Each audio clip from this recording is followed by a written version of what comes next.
Welcome everybody to the Planning Commission meeting of Wednesday, November 12th, 2025. I hope you will join us to stand for the Pledge of Allegiance. Thank you. Allegiance to the flag of the United States of America, and to the republic for which it stands, one nation, under God, indivisible, with liberty and justice for all.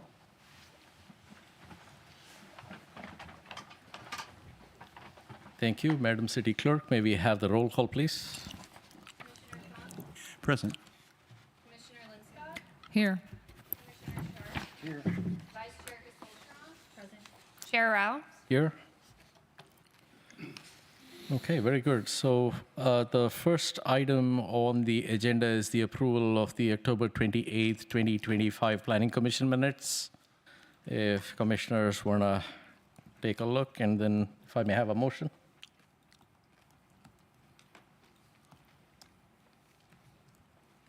Okay, seeing none, I move that we approve the minutes. I'll second. Thank you.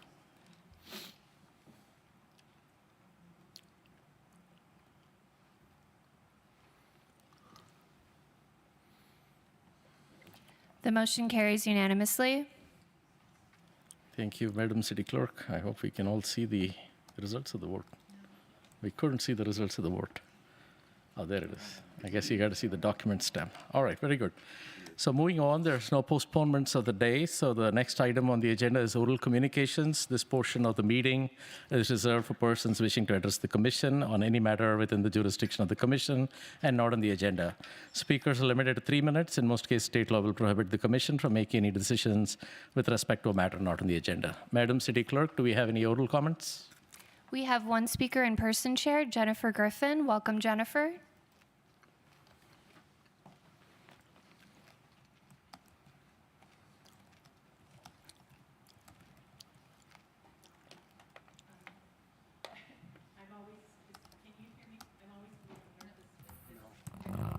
Is the mic? Okay, Yes. There we go. We can Oh, hear you yeah. now. I was here the first night. And okay, good.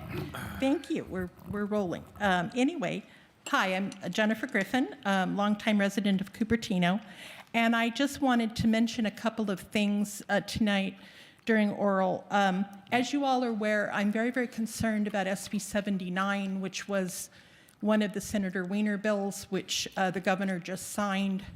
And it would allow high rises within 1/2 mile of transit corridors such as Stevens Creek Boulevard or El Camino.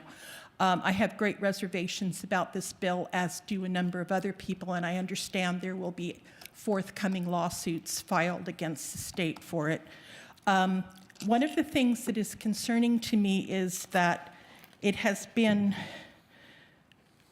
found out that the group called SPUR, which is a nonprofit that operates in San Francisco and San Jose, is promoting charter city reform. This is a danger signal, if there ever was one, because last year, charter cities were able to have some immunity from bills such as SB 79, and I think it was one of the Senator Wiener bills from last year. There have been the charter cities, because they are different than general law cities. These are big cities like San Francisco, San Jose, LA, old cities. They're chartered. They have their own set of rules, and they have actually been protected from some of the Senator Wiener and other bills that have come down. But when I saw that SPUR in San Francisco is talking about charter city reform in San Francisco, that is a danger signal.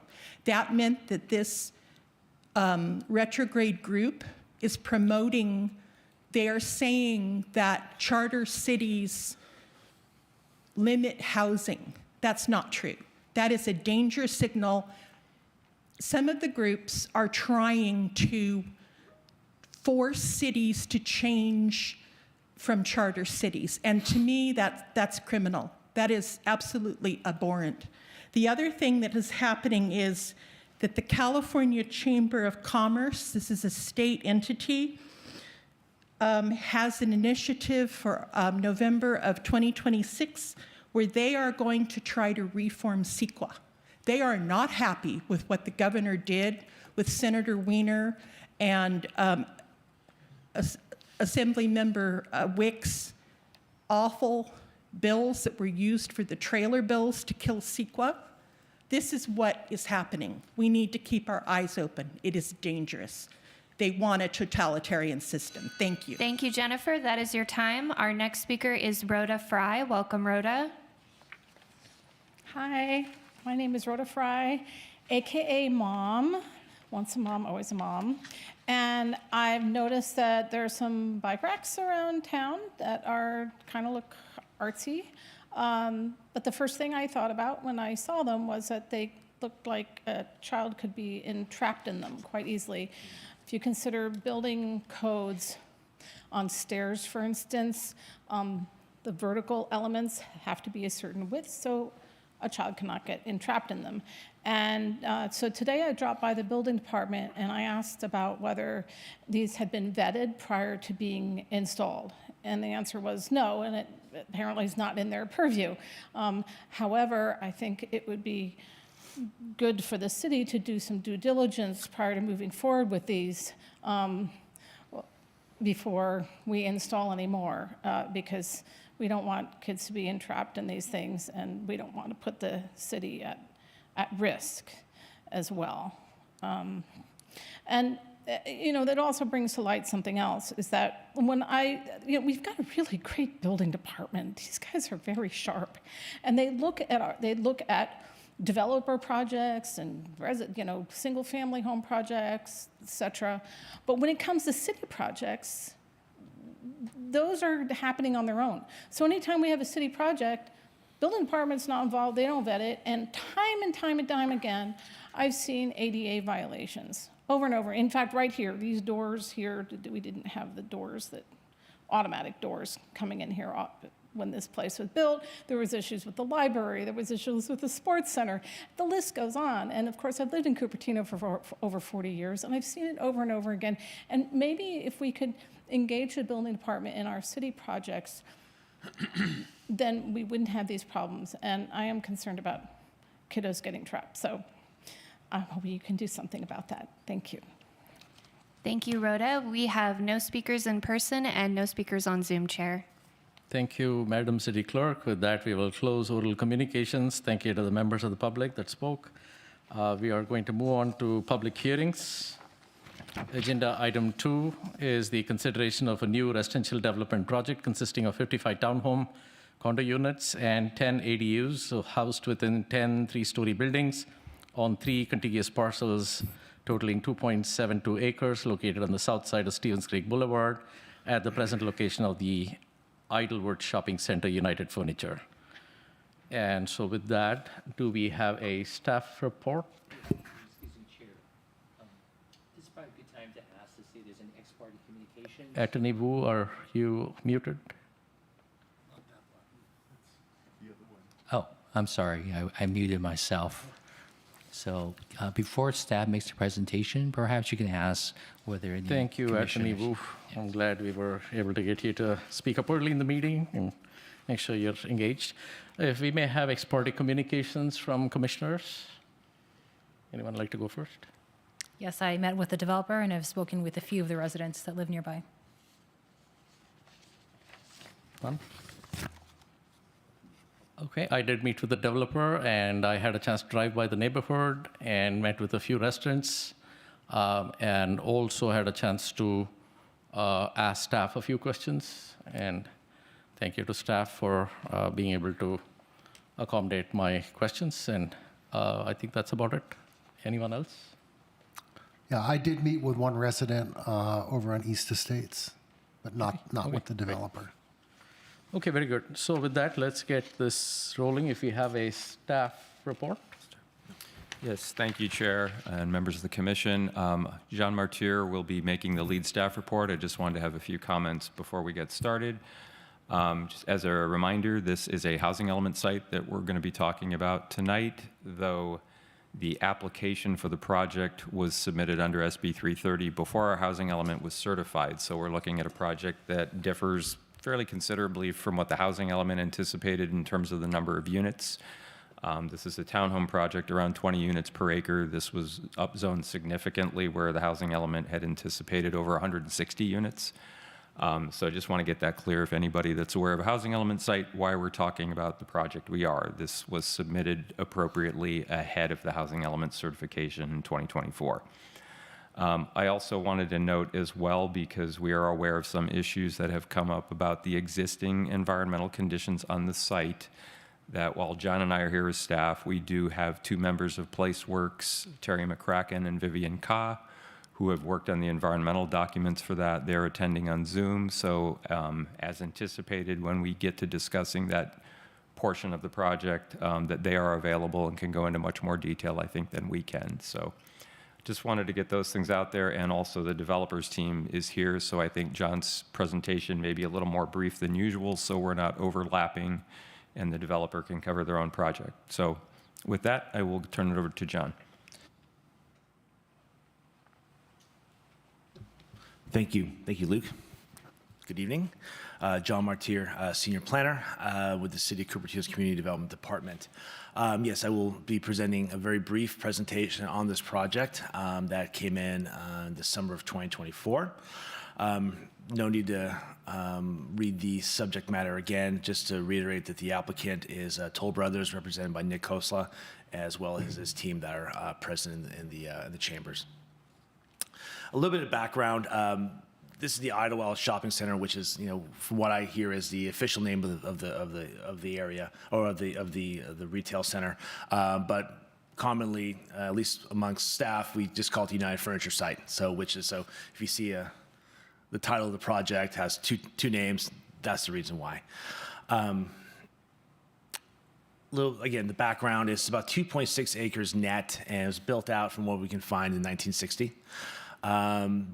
The anchor tenant, of course, is United Furniture, at least was. There's about 7 other smaller units on site.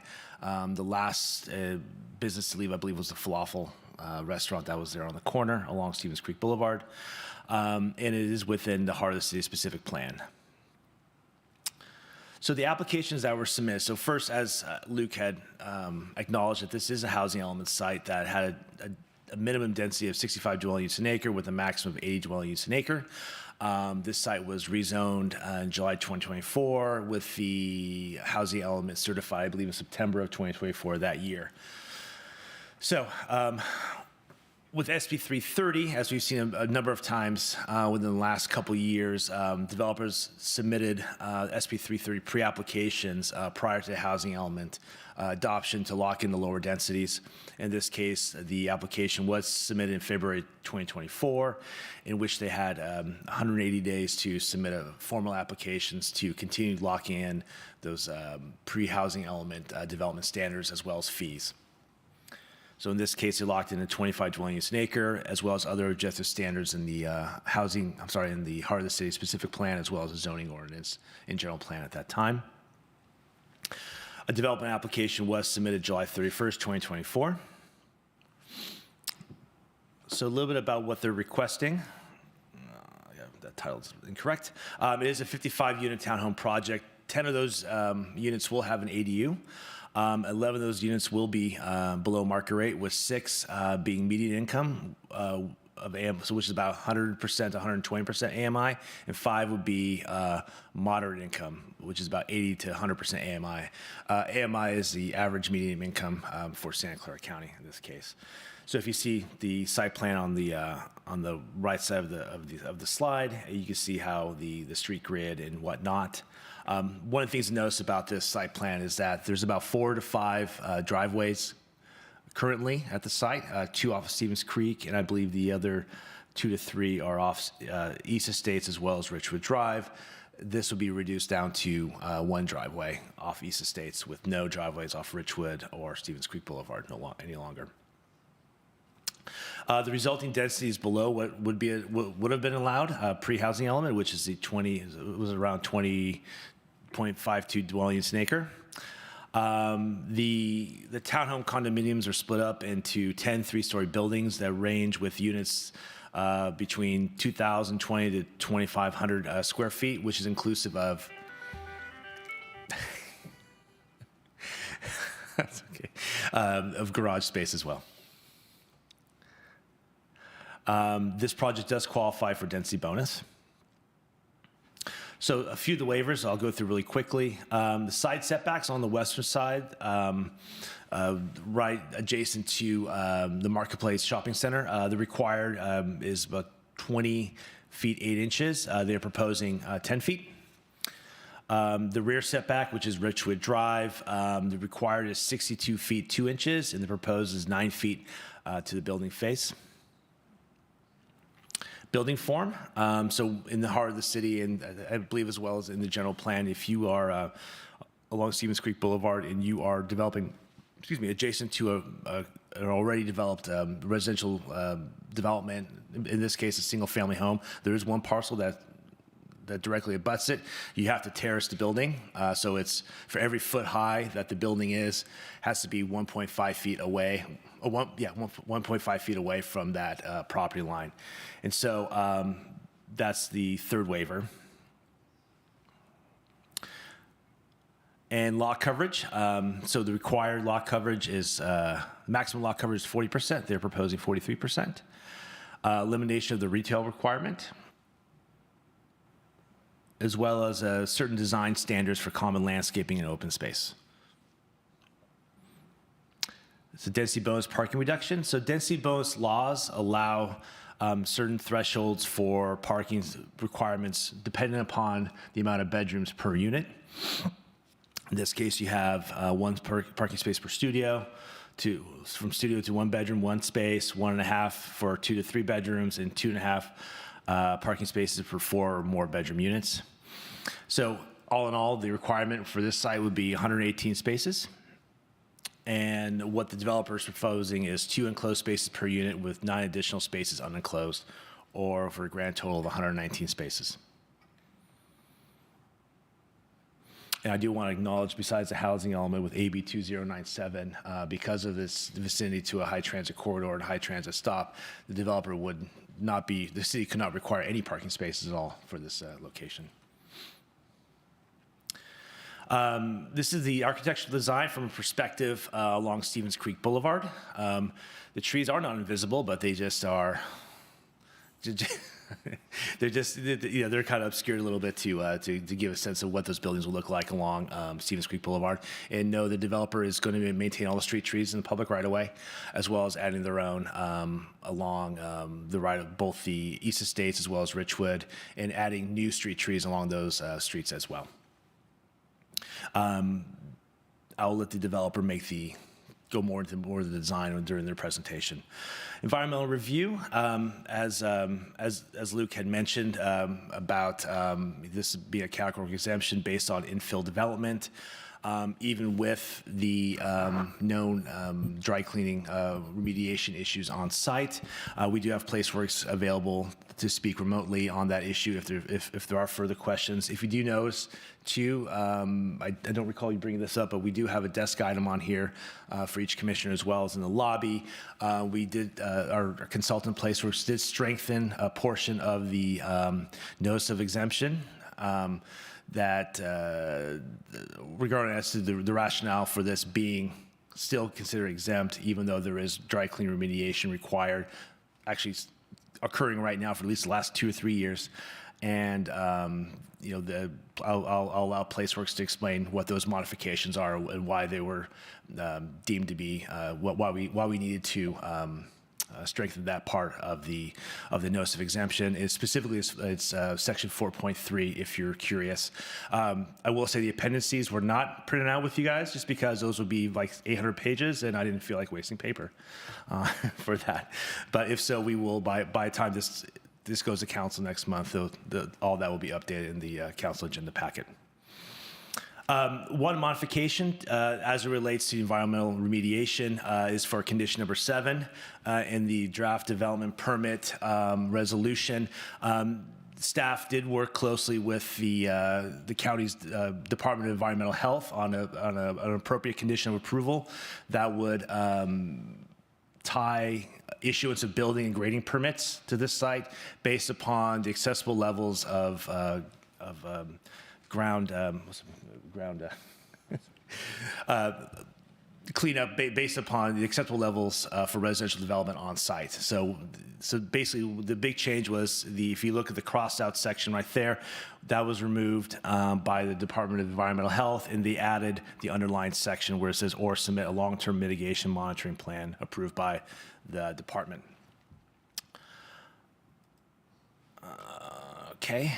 The recommended action is that the Planning Commission recommend to City Council that the project is exempt from the California Environmental Quality Act, as well as approving the following permits. The next step is that the Planning Commission's recommendation will be forwarded to City Council on December 16th for its decision on the project. City Council's decision will be final unless reconsidered by the Council within 10 days of the decision. If the project is approved, the applicant may apply for building permits at the time, subject to approval of DEH. And that concludes my presentation. Thank you, John. Yep. Did we want to take the applicant presentation now, or does the applicant have a presentation, or? They do. Chair, I do believe it's time for commission questions, or is that out of order? We're happy to take commission questions. Just wanted to see if the applicant wanted to present now or later. I personally think it would make sense to have the applicant presentation now to just sort of flow from staff to the applicant.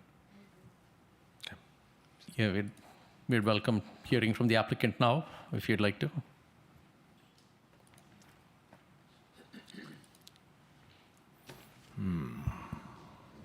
How do I make this big?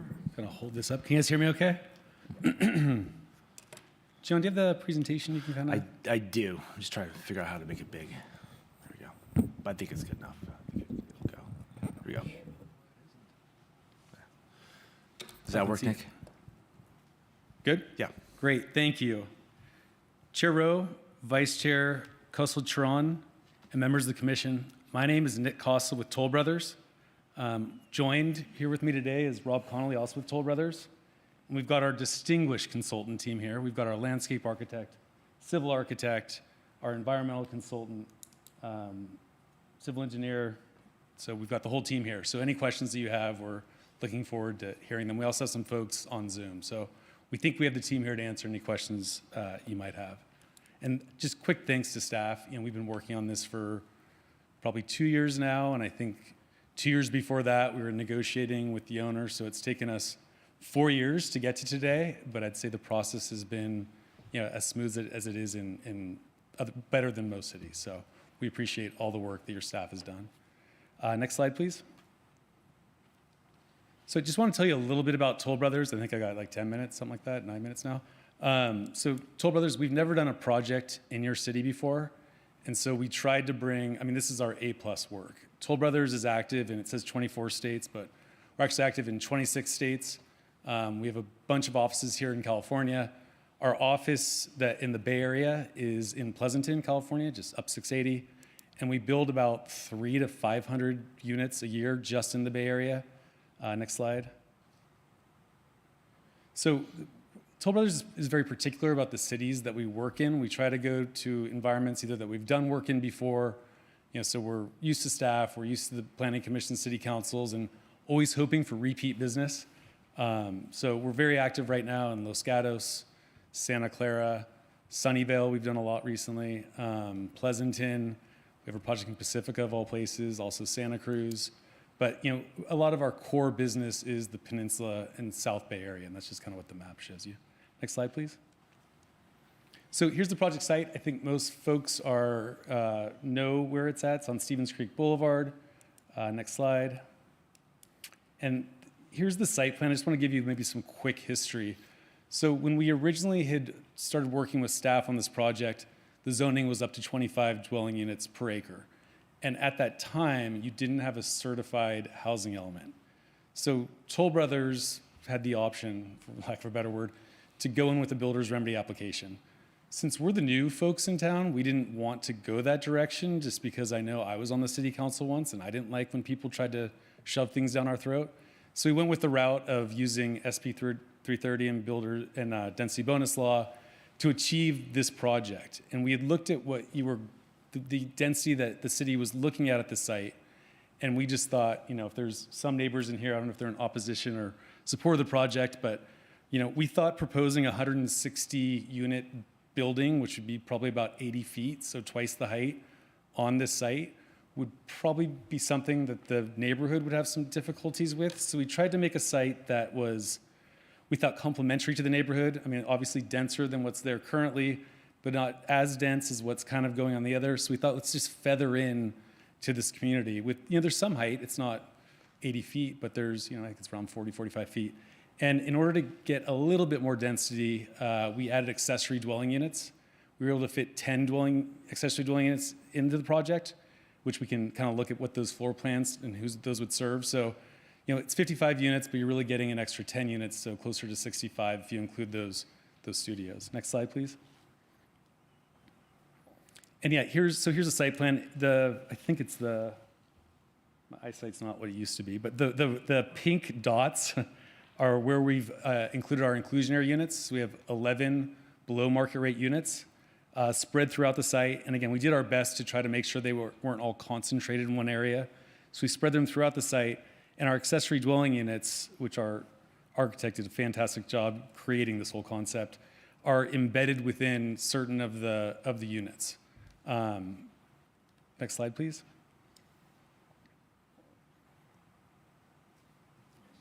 There we go.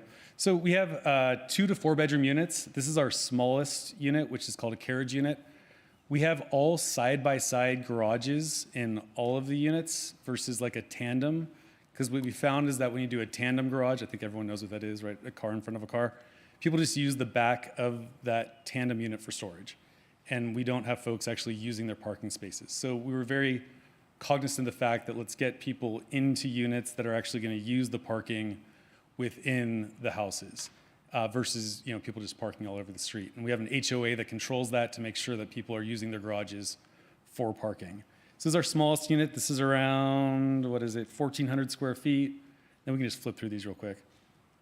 And then unit 2, this is our ADU unit. So if you look at bottom right hand on my screen, so we've got, the ADU has a separate door versus the main unit's front door. And inside it, we're able to fit a nice little kitchenette. It's got a bathroom. It's got a bedroom. We're trying to figure out a way to get a washer and dryer in there, and they're tight spaces, right? It's accessory dwelling unit. We found in Europe, it's very common to have that standalone washer and dryer all in one. So we're working with a company right now to figure out, how can we, again, in most cities in Europe and also in San Francisco, those are kind of common, but because these are tight ADUs, just finding out the spacing for it. And we've spent years trying to make these as user-friendly as possible. And we think, we don't know. We think a lot of the buyer of the primary unit, they can either buy the unit for, let's say, $3 million. I don't know what the number is. But then they can offset their mortgage with the ADU rent. There's a new law that passed where you can do that. So we're trying to create opportunities for people to make buying a unit in Cupertino a little bit more affordable if you could team up with someone to buy it. So we have 10 of them. So we don't know if it's going to be 3 of those will go to that type of person, maybe none of them. We think it's also great if you're, if your grandparents or your students, I have a daughter in college, I expect she's going to live with me for the next 10 years when hopefully she graduates. So it comes for that. We also heard people who have children who might have developmental issues that might be living with their family for a long time. That could be a good standalone living unit for those folks. And then especially, we think grandparents or people who are going to come visit for a long time. So we're building these right now in Milpitas, and they are selling like hotcakes. And we think it's a real good solution to adding some of that density that you might have been losing with the housing element. Next slide. Just unit 3, again, this gets into kind of our larger units up to our unit 4, which, this is our 4-bedroom, 3.5 bath, 2,300 square foot units. This is our biggest one. Next slide. Here's the elevations. Our architect loves talking glowingly about her architecture, so she can tell you, what we tried to do again was bring the best project we could to your city. So these are the most expensive materials, the most expensive garage doors, the most expensive railings we can do. We think it pops. We think it's, we drive by to get here. If you go by the Apple campus, the Glass, NVIDIA site we drive, which I know isn't here, just bringing that Silicon Valley feel into the neighborhood, which I think you're probably going to see a lot more of this type of architecture along Stevens Creek. That contemporary, that modern, but that's still that open feel with the balconies and the rooftop decks to make it just breathe real nice. Next slide.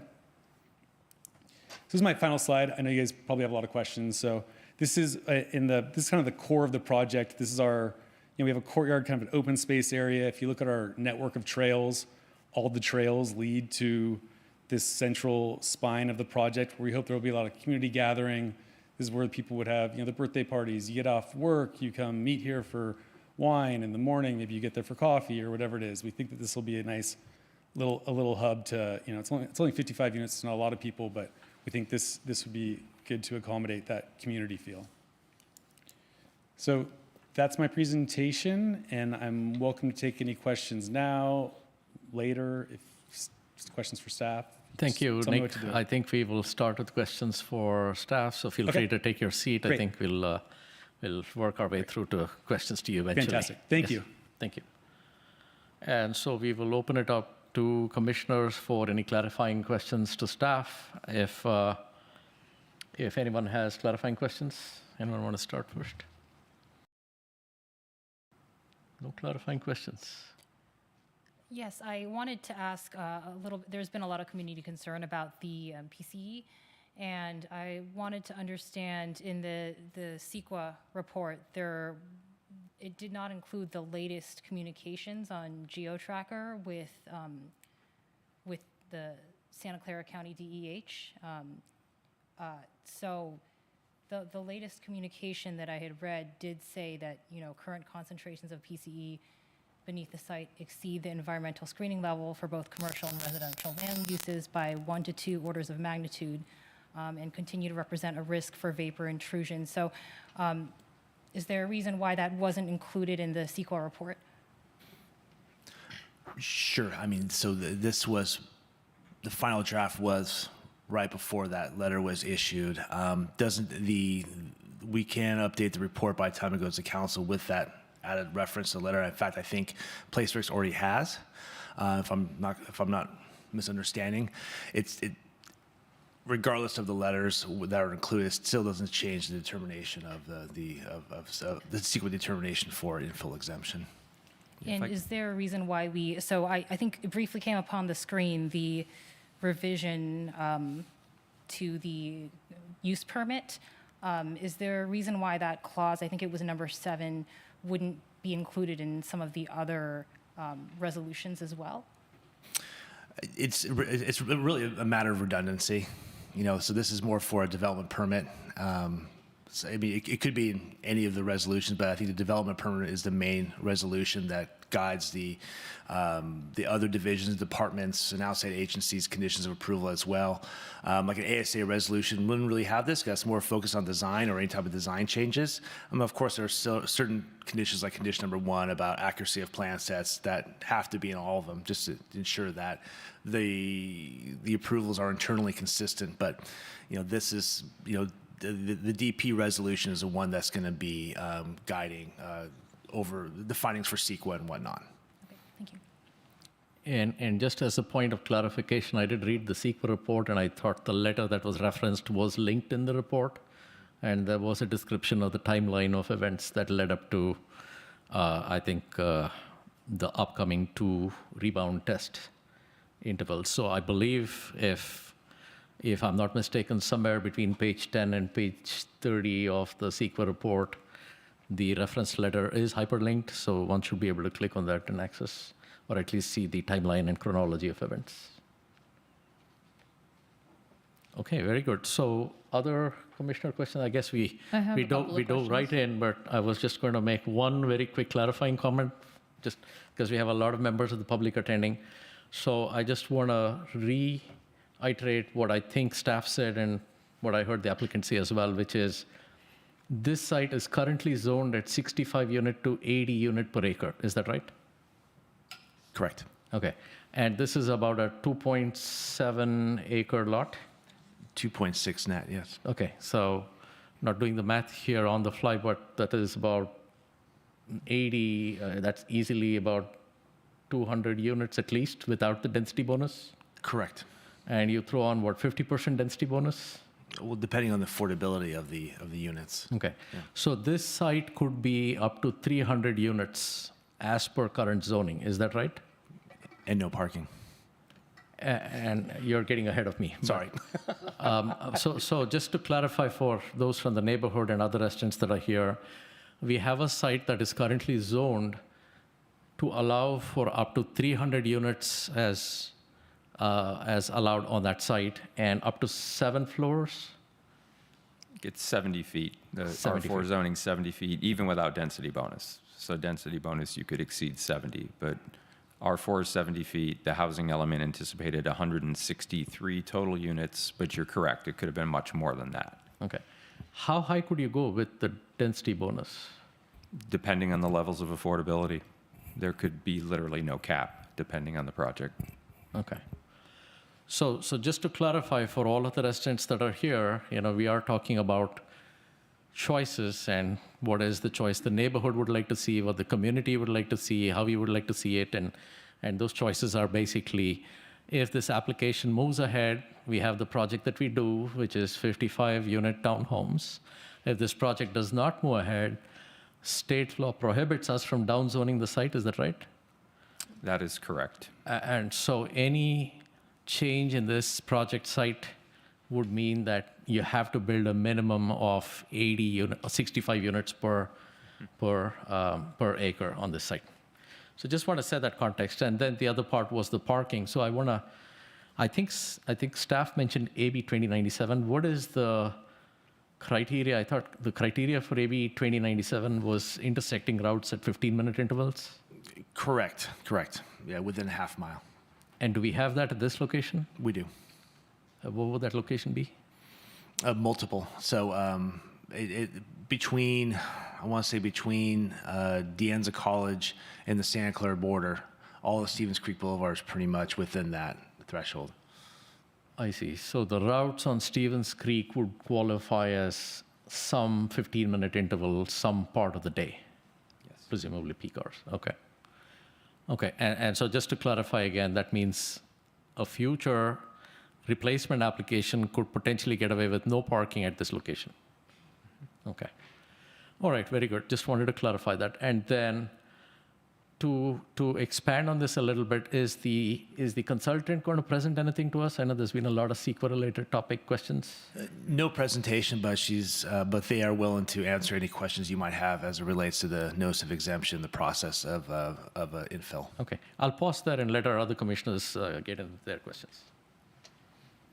Great, thank you. That was a good summary. I just want to add to that also. I think as the applicant mentioned, they could have chosen to go with the builder's remedy project because we did not have an approved housing element at the time, and at that point all bets would be off, and they wouldn't even be looking at 65 to 80. They could do whatever they wanted. So that's something else to consider. So I did want to ask a question because that seems to, we've all gotten a lot of emails about this. So is there any scenario under which this housing element would be built on top of toxic PCE contamination? Actually built, no. Having, I guess to clarify for people here, this is a development entitlement. This is really the first stage. This does not grant a grading permit to do site work. This does not issue a building permit. All of those are subsequent.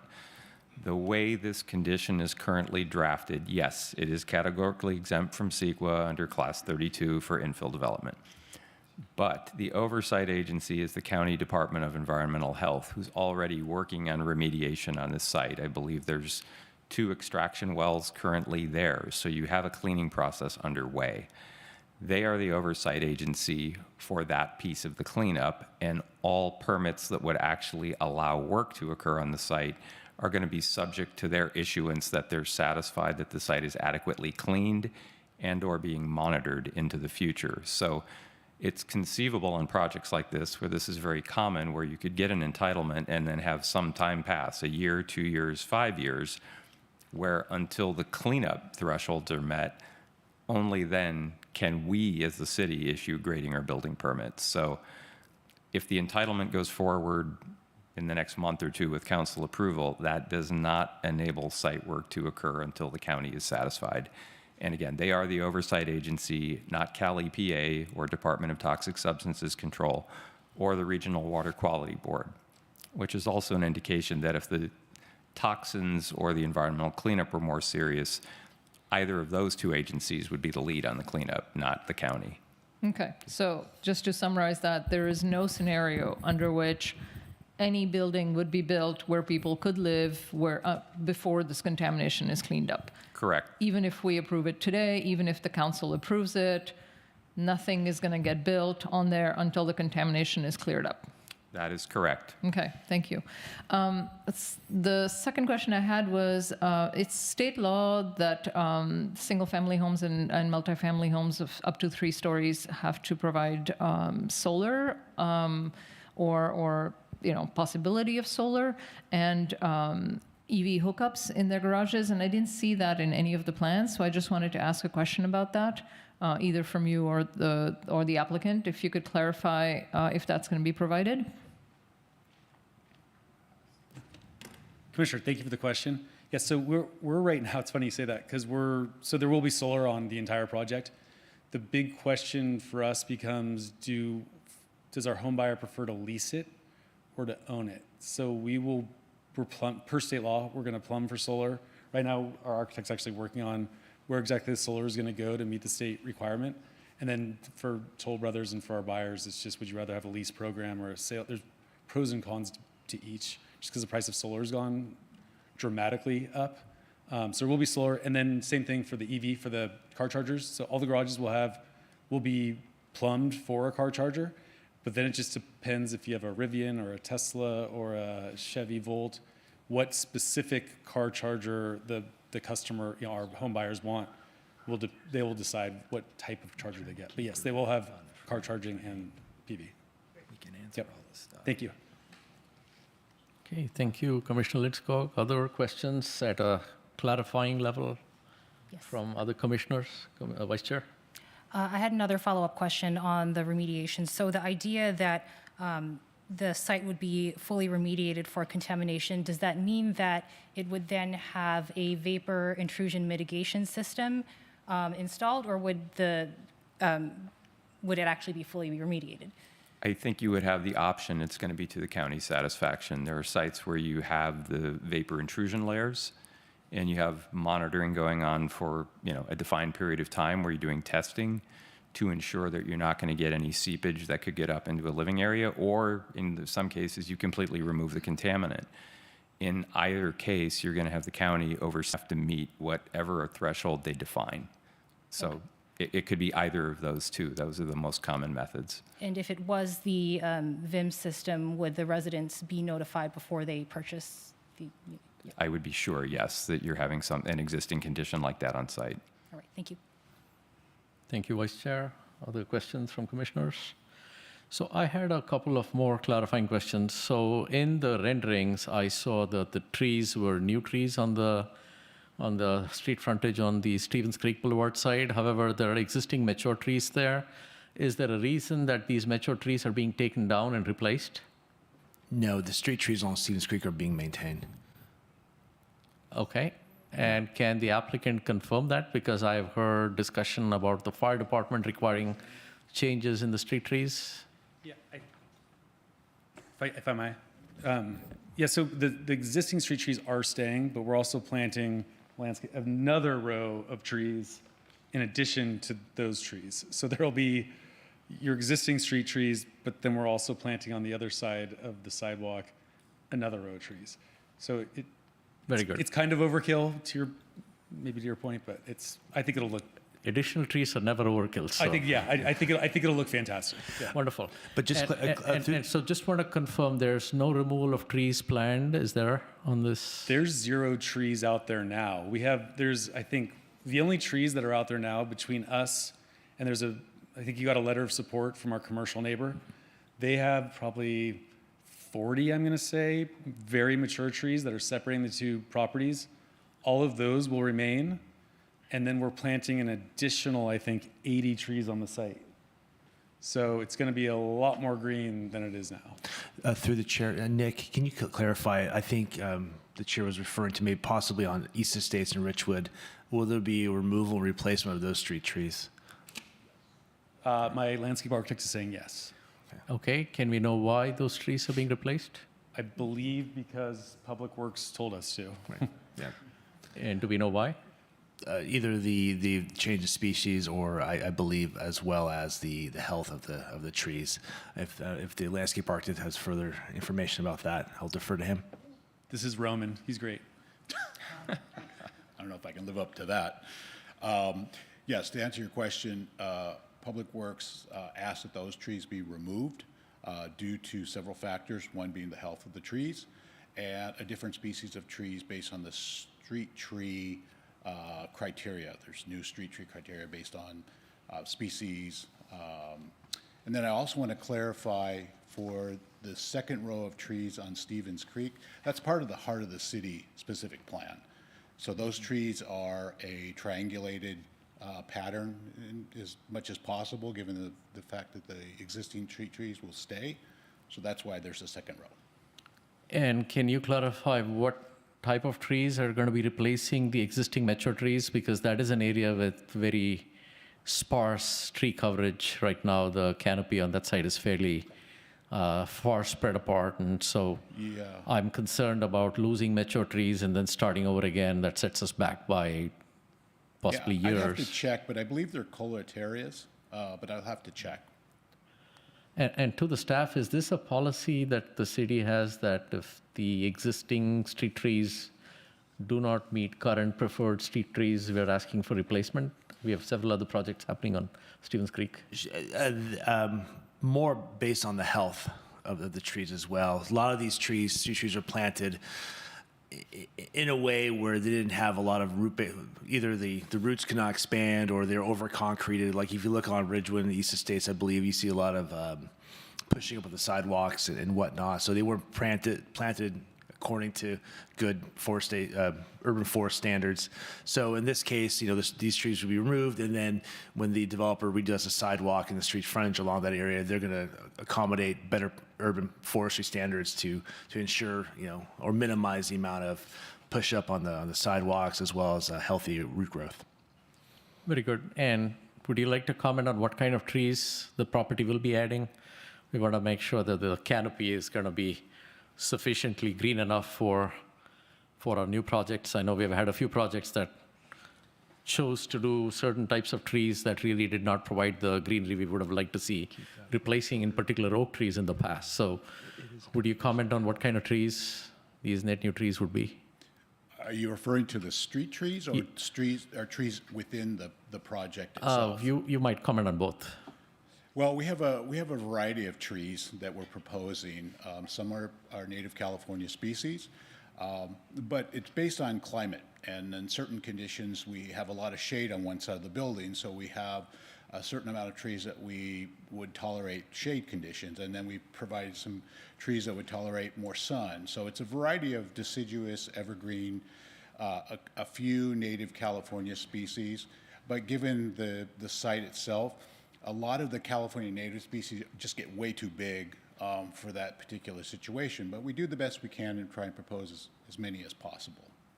Okay, very good. Go ahead, Vice Chair. Since you're up there, I did want to clarify. So on the subject of fire engine access, on the vesting tentative map, there is a diagram page that shows ladders and maximum tree heights. So and that is also a page that does not have street trees. So is that page not relevant to this discussion? And you've decided that the outside street trees closest to the road can stay irrespective of height? Let me see if I got that question correct. Are you questioning whether the proposed trees will not interfere with the ladders? Yeah, there's just a diagram that shows the ladder and the maximum height of trees. And I suppose what you've proposed in the plan is in accordance with that. Yeah, so we've coordinated with fire on the types of trees, along with what is being proposed as a new street tree, to make sure that none of those trees impact any type of fire ladder access. But also there are ladder pads, which are the location where they establish those ladders if they need to. The trees that we're proposing do not impact those ladder pads. So there's a couple of ways to look at that we've kind of worked that out with fire, and they've been accepting of that. Okay, thank you. Okay, so we have quite a few members of the public. So at this time, I think we should, out of respect for the public that are here, open it up for public comments here from members of the public, and then we'd have another round of clarifying questions for staff and the applicant. At this time, if there are members of the public that have not submitted a comment card but would like to speak, you should find comment cards hopefully by the podium or outside in the lobby. So if you have not filled in a comment card, feel free to do so. You have a few minutes to get your comment cards in. Madam City Clerk, do we have public comments for this item? Yes, we have 8 speakers in person. Our first speaker is Jennifer Griffin, followed by Henry Choi, followed by Pamela Hershey. Welcome, Jennifer.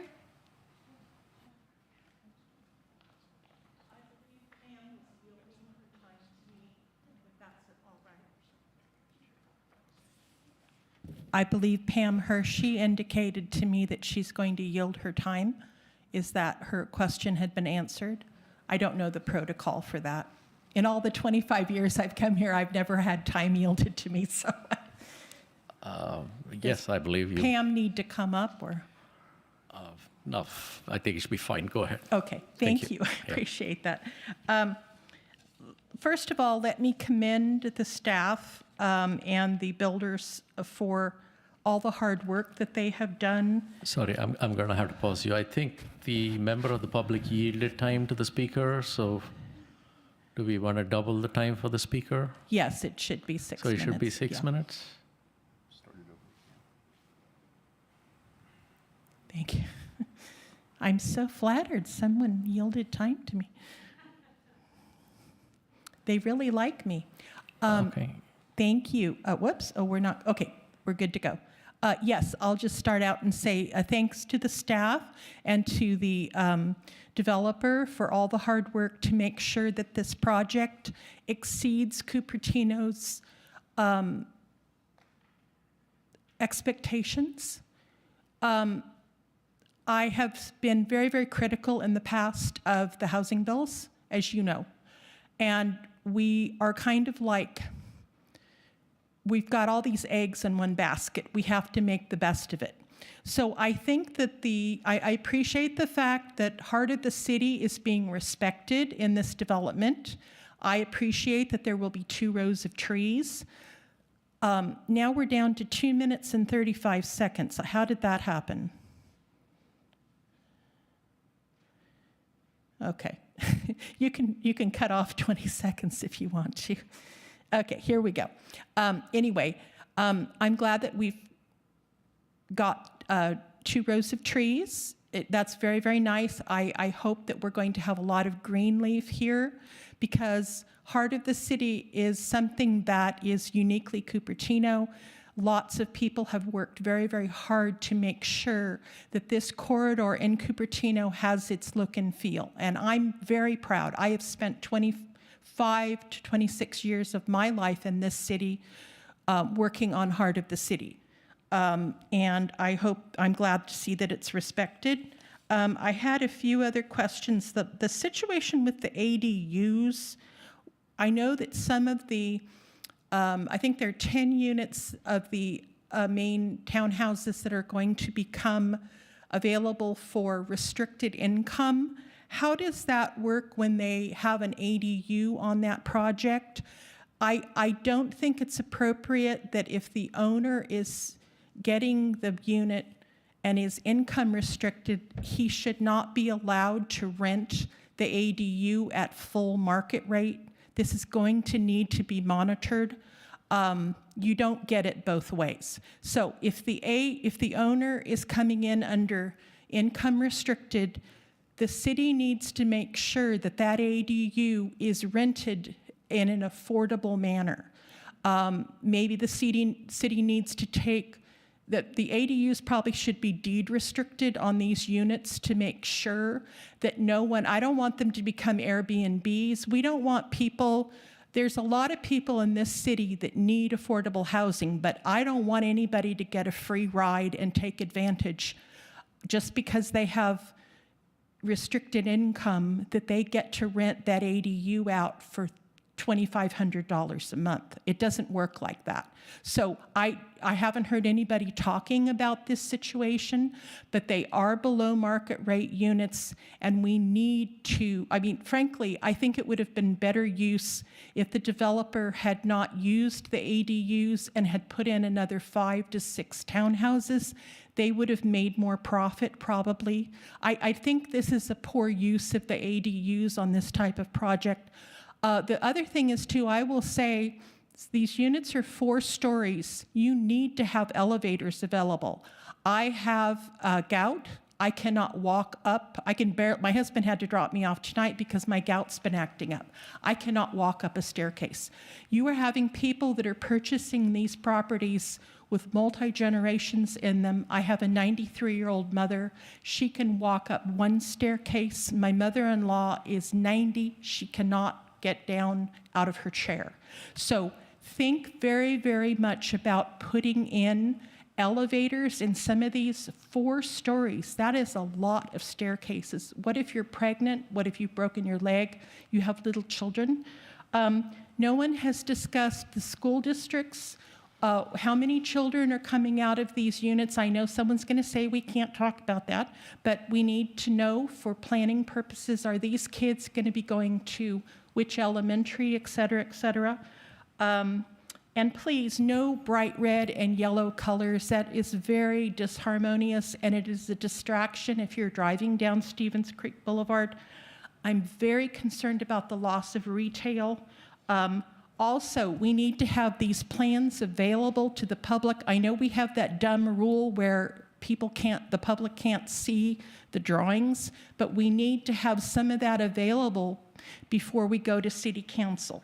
And also the parking spaces, I don't want these residents parking all over the neighborhood. We need more parking. Thank you. Thank you, Jennifer. That is your time. Our next speaker is Henry Choi, followed by Jeff Chavea, followed by Nick Koslow. Welcome, Henry.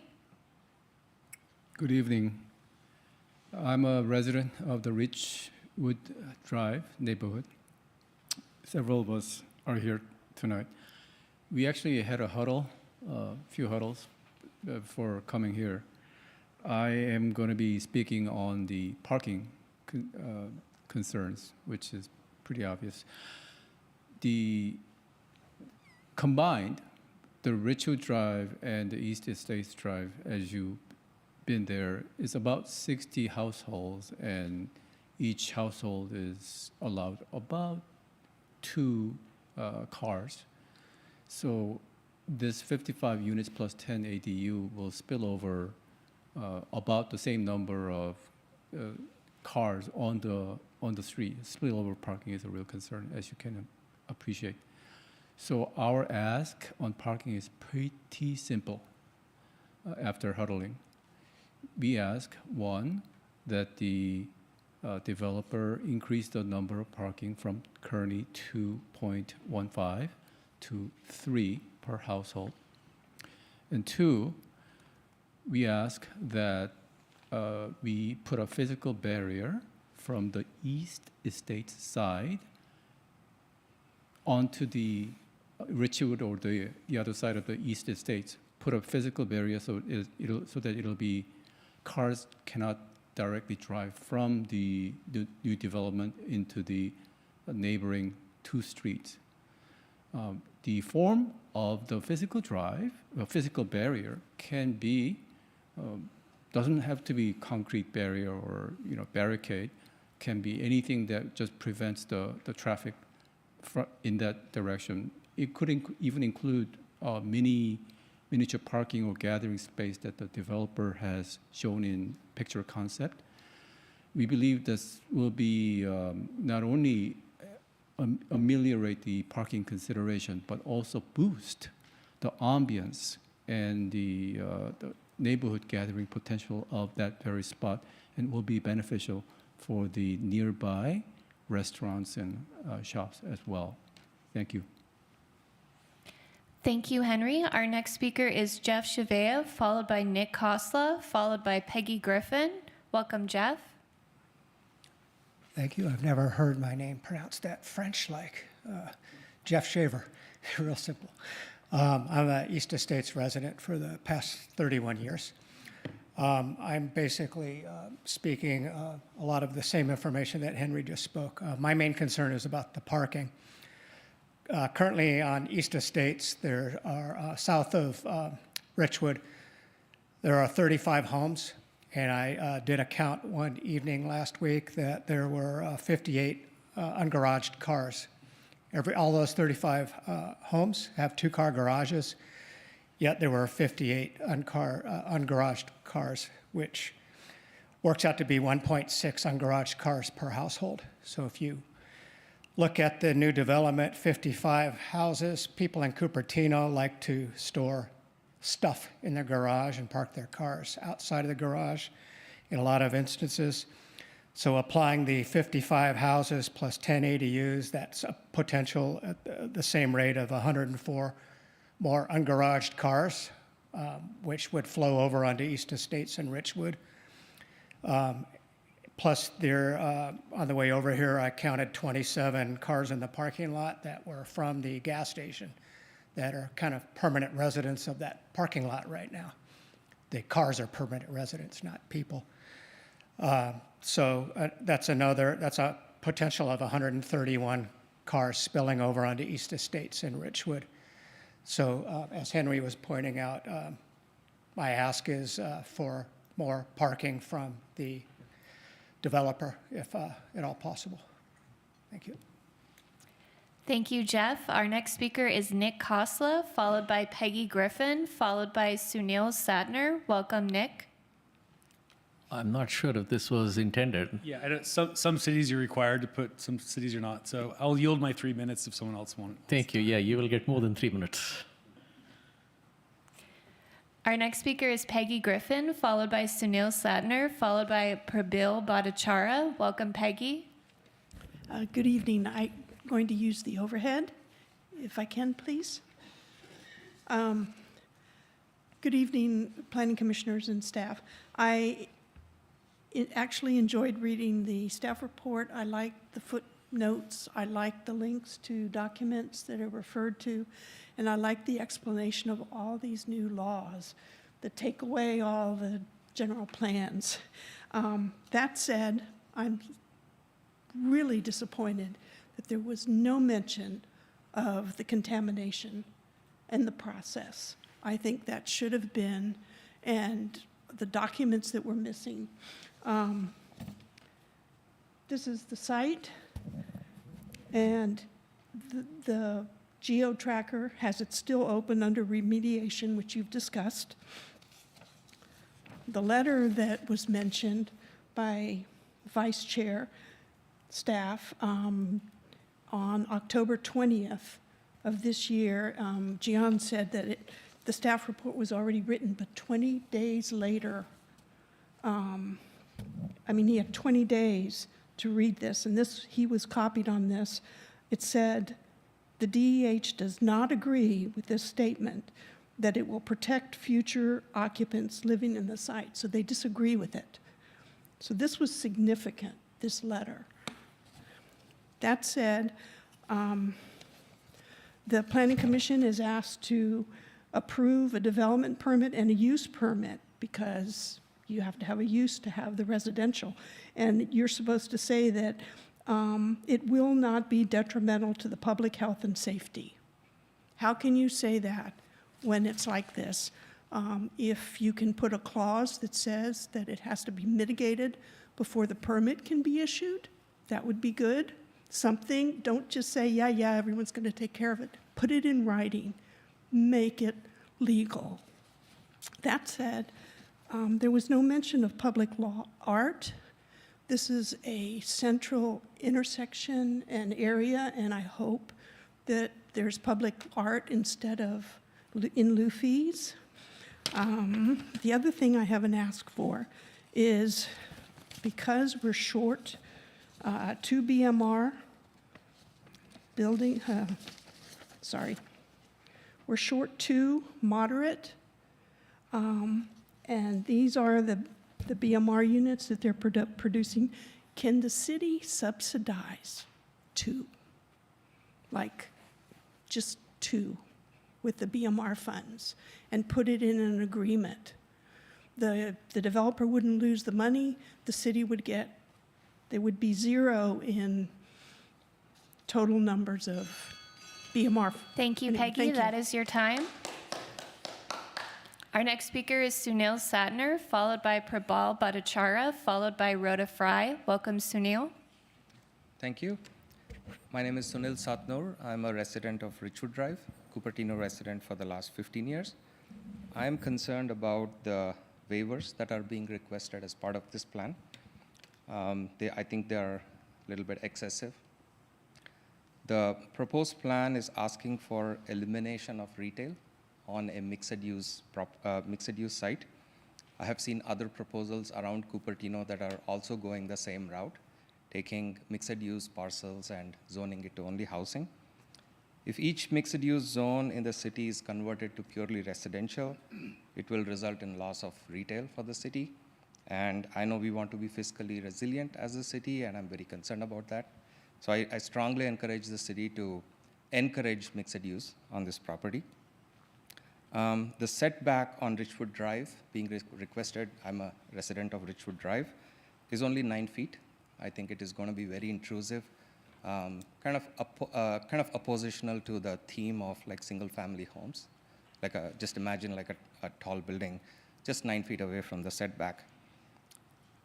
I'm personally not opposed to more housing. I welcome housing, but I request the city to work with the developers to develop housing in a way that it's consistent with the specific plan of the city. The specific plan marks this as a mixed-use site.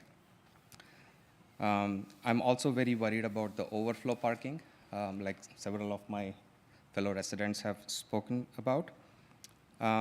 Finally, I would encourage the city to have a dialogue with the developers. As residents also, we are open to having more discussions to see how we can bring a type of development which is consistent with the specific plan of the city, which keeps retail, which brings in more affordable housing, is not very intrusive to the neighbors. Now, I definitely appreciate the fact that the developers and their whole team are here and they're willing to work with the residents. I really appreciate that. So I hope we can take this opportunity to rethink. Like, I know there's a lot of, I'm late to this game. I only came to know about this development in the last, I would say, 2 months. I didn't know about this. But I hope we can take this opportunity to rethink this and build it in a way that solves the housing need for the city. The developers can build the houses and turn a profit and bring in more affordable housing and with enough parking. And the residents will also be able to live, enjoy the quality of life that we have been experiencing. That's all I wanted to say. Thank you. Thank you, Sunil. Our next speaker is Prabal Bhattacharya, followed by Rhoda Fry. Welcome, Prabal. Hello, this is Prabal Bhattacharya. I'm also, like Henry and Sunil, a resident of Richwood Drive. I've been there for about 18 years now. And I'd like to say that definitely appreciate how this project has come about, in the sense there was a mingling session done about a month back where there was a lot more question and answer with the applicant team. And at least there were opportunity for us to express our concerns, share some of the ideas, etc. So that process was done well. I think in addition to the parking concerns that have been raised, extremely concerned about overflow parking, especially seeing some of the other neighborhoods where you simply cannot park on a Saturday or a Friday evening when there are parties or other things going on in the house, social guests, social gatherings, and the streets are just overflowing, right? And so I think this is just going to get worse. But in addition to that, I would like to reiterate the setback concerns. I think 9 feet that was allowed from a requirement of 62 feet is almost ridiculous. 9 feet setback, I mean, most bedrooms are wider than 9 feet. And so if you think about like the single family homes that are directly facing those properties, I mean, the construction, that 9 feet setback is just not acceptable, should not be acceptable. And I think city and the planning should definitely get back to the applicants and ask to reconsider. And can I have a similar concern there about the trees? I really did not understand the comment about the fact that the streets, that these trees are not healthy. I'm talking about the trees that are lining Richwood Drive. These are extremely mature trees. They are beautiful. They do not look unhealthy. And they have, it has taken them 20, 30, 40 years to get to this state. And trust me, every single tree would at some point in time create some kind of push onto the sidewalk, just because how the roots grow.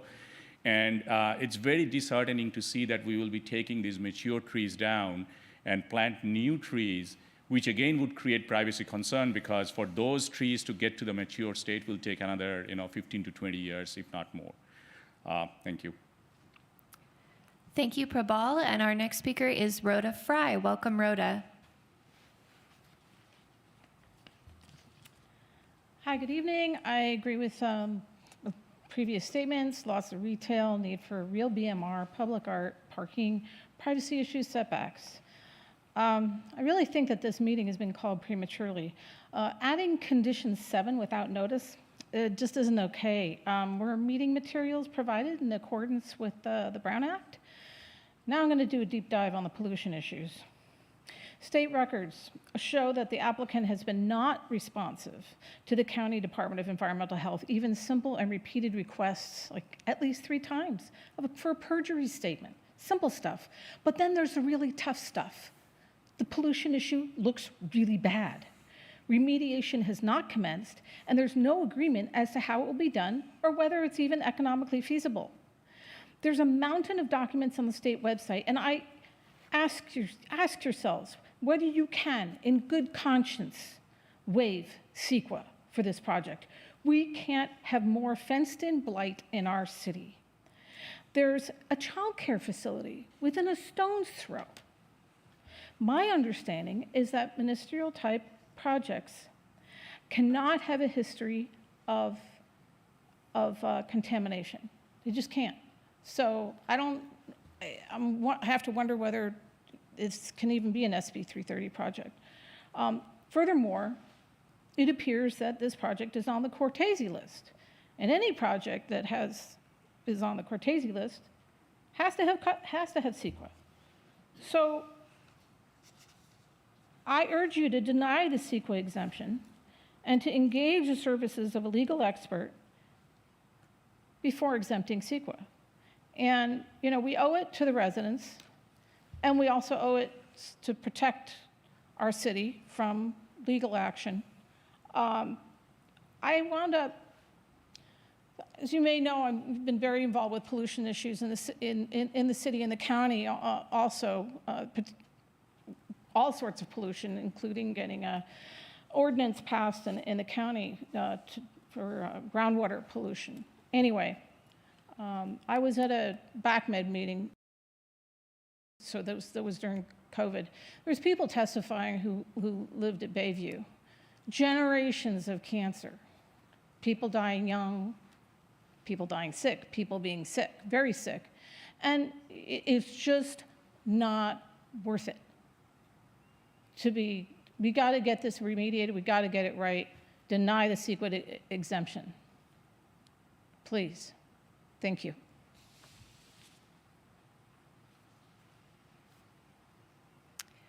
We have no speakers in person and no hands raised on Zoom, Chair. Okay, very good. Thank you. With that, we will close public comments. Thank you to all the members of the public that spoke. I'd like to firstly ask staff to clarify if this site is on the courtesy site list. This site is not on the Cortese list. And when was that last checked? This morning? So to clarify that question from the member of the public, this site is not on the courtesy site list. Can staff comment a little bit on what are the state laws regarding parking?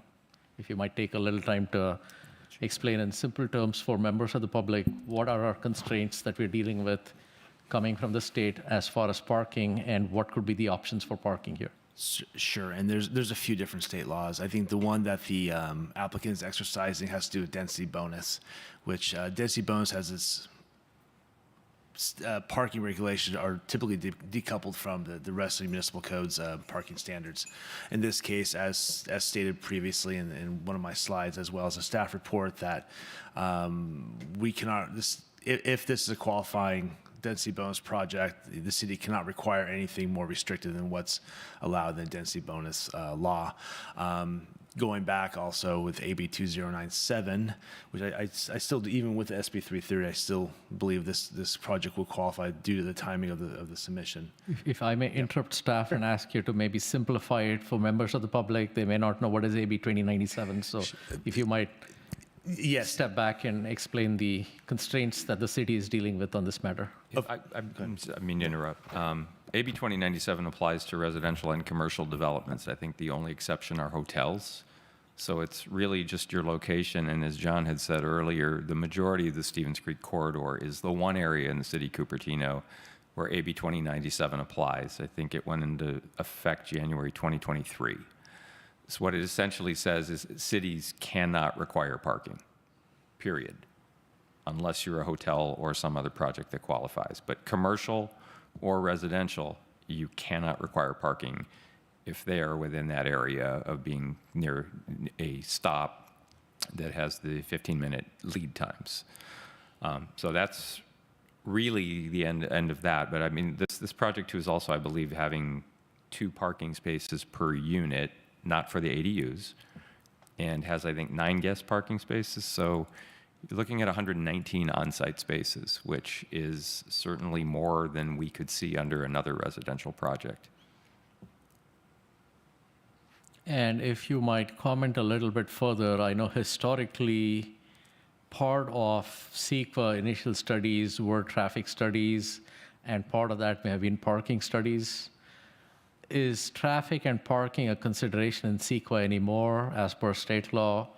And what parking considerations could be factored in if we did not exempt CEQA?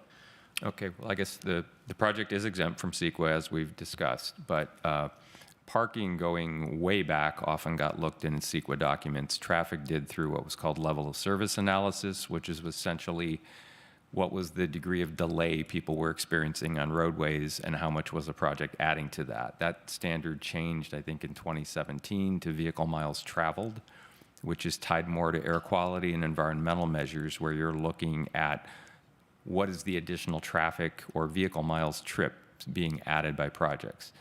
The Stevens Creek corridor is largely exempt because that is really where you want to have the vehicle trips occurring. So we don't have impacts with VMT typically unless you're going further from a main corridor. But parking and level of service right now are no longer valid analysis items under CEQA, even if the project were subject and not exempt. Thank you. And just to make sure, what is the effect of cumulative projects in the area? I know we have the RISE that is right opposite this project, and we have the Hanover project that is on Finch that will be coming up soon. So how should staff be thinking about the cumulative impact of traffic or parking? And I know you commented on traffic parking not being a consideration, but if you might comment on the cumulative impact. I mean, That's a good question because that's now more going to, are you going to have facilities available for people to actually park, either public or private areas? That would probably be something where we would need to actually study if you're assuming build out of those projects. Certainly the Valco site has been on the radar for a lot of years with no actual development really going forward. Hanover, as you referenced, that could be a much more dense project as well. But I think looking at physically where the parking could go would be something that the city would need to take steps to do, because it can't be something that's handled through the CEQA process. I know you say it's not something you would handle in the CEQA process, but the CEQA process is potentially not exempt if there are cumulative impacts. Is that correct? No, that's not correct. This project qualifies for a categorical exemption. So there's no consideration of cumulative is something you would look at if you're doing an environmental impact report. Okay, so we will come back to that. So can you explain for us what, and again, maybe simplifying it so the members of the public can follow along here. What are the implications of a CEQA exemption versus not doing a CEQA exemption? Should the commissioners pass a motion to recommend to council that CEQA not be exempt? Can you talk about what are the differences in those two approaches? Well, okay, generally, and court cases have been going more in the direction where a project is eligible for an exemption, cities need to apply that exemption. It's not something where it's optional, and in this case, the infill exemption applies to sites that are 5 acres or smaller. The site is, that are consistent with the general plan and zoning. This site is, and they don't have any other unusual circumstances about them, which this site does not. So this is kind of a classic infill exemption. It's surrounded by development. It's already developed. So this is really a redevelopment project of a commercial center that's not been doing terribly well. And I think we're seeing interest in a lot of these projects. A number of our housing element sites are similar to this, where they're kind of underperforming or vacant commercial centers that are getting proposed for townhome development, typically in this density range. But the CEQA question is really the intent of where there are exemptions that fit. Cities are supposed to be focusing on those exemptions unless they clearly do not. And in that case, you'd be doing an initial study and looking at whether you'd be doing a negative declaration or an EIR, which is the highest level of environmental analysis. And so specifically, I just want to play this out because a number of people have asked for CEQA not to be exempt. So I understand that there have been contamination studies that were done, and there have been testing that have been done, and now there are rebound testings that are in progress that are at a quarterly interval. What is the implication of an initial study if that were to be recommended instead of a CEQA exemption? Would that just repeat the same testing, or would that be a different kind of testing? If the CEQA process were to change, so for the issue to be exempt or not exempt, the conclusion, and I know Terry's on Zoom, even though I'm not paying attention to that, if you want to weigh in after I'm done, Terry, the likely conclusion, say, if you did an environmental impact report, would be that you would have a measure described in that would be similar or identical to the condition of approval we have in the permit right now. There's only so many things you can do with soil contamination. You either remove the soil or you remediate it the way it's currently being remediated now on site. So what that would likely entail is a lot of expense, a lot of time to get the exact same result, except that the CEQA process would have changed. So I think that's really inevitably where we would end up on this. Everyone is aware there's contamination. It's already being remediated. The county is aware of that. The county person who wrote the October 20 letter people are referencing, we have already talked to him and he has reviewed our condition of approval. No one at the county has raised the issue that this should not be exempt from CEQA. So there is complete awareness and coordination between the city and the county on this. So long story short, the process could change. The result would be identical. Thank you. I will pause my questions. I've taken way too long. If other commissioners would like to come in, especially commissioners that have not asked anything so far. Commissioner Scharf, Commissioner Fung, if you'd like to. I'll go, sure. So, reading up on this today, it seems that there is a statutory CEQA exemption for qualifying infill projects, but you have to mitigate the contamination. You don't get the CEQA exemption on a contaminated site that's not mitigated. So I keep hearing, oh, this project is exempt from CEQA, but when I read the California state law, I just don't see it. The infill exemption just does not apply, and it's not exempt from CEQA. I mean, I think this is a great project. It's much better than what we would get if it was not a SB 330 project, but I just don't get why I keep hearing it's exempt from CEQA when the state law clearly says that it is not. So some other concerns that I had listening to residents, I didn't hear anything about parking for the ADU. Is there parking spaces for the ADUs? Can the applicant or somebody answer that?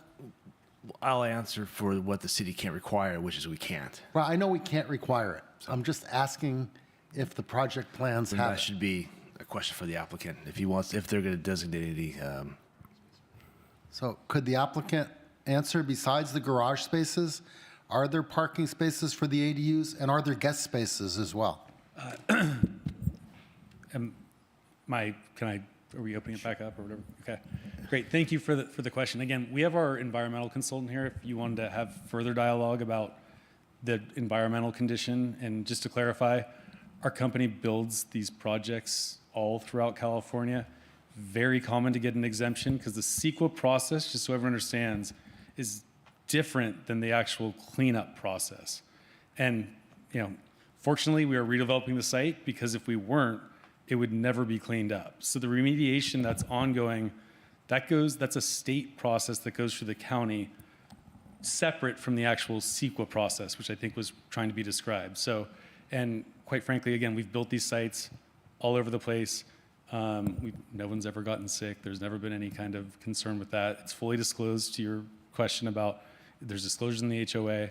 And again, our environmental consultant can talk about science that I really don't understand, about how this is a relatively clean site, even though in other states, by the way, you probably just go build right there. It's Right. just California's Even though the DEH says it's orders of magnitude above the level. If you look at every document that they write that because I think that covers them. And then there's been years of cleanup and remediation, and that will continue. And fortunately, we have a lot of money being paid to do that, so it doesn't remain contaminated, which is the alternate, is that it would just stay there. And again, you can look at a lot of different projects that we've built that people have been living in for years and decades, and this is very, very common, especially in the Bay Area and Southern California, and in California. And again, if you want more dialogue, we have an No, that's environmental fine. Can you consultant talk here. about the parking? Are there ADU parking spaces? Yeah, so state law doesn't require, in addition to the city, parking for the ADUs.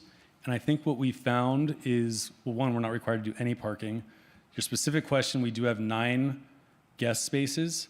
And the benefit of doing the side-by-side garages is that we weren't doing tandem garages, so people would actually park in their garages, which is enforced by the HOA. And to further that point, I have 2 teenagers that drive cars. I live in a large house that we have a big driveway. That's probably, very similar to what the folks I know I've driven through the neighborhoods have. If you look at the buyer that's going to be buying a townhouse project, typically it's not folks who live there and they have 3 kids. The demographics have changed dramatically, especially in this area, because it's so expensive to live. So you're going to see people not with, a couple with 3 kids. You're going to have a couple with maybe, and I think this goes into the student generation rates. I think your schools would probably like that we generated more students, but that's just not the reality of Cupertino, and you're seeing it in your schools, lowering, because these are 2,300 square foot units. You're not getting large families in there where you have teenage drivers. Typically, by the time the kids are driving, they're out of the house, and they're moving hopefully to another Toll Brothers community where we do build single family houses. Okay, so I guess your answer is there are no ADU spaces. There are no. Okay. In any Wow. project, Okay. there wouldn't be.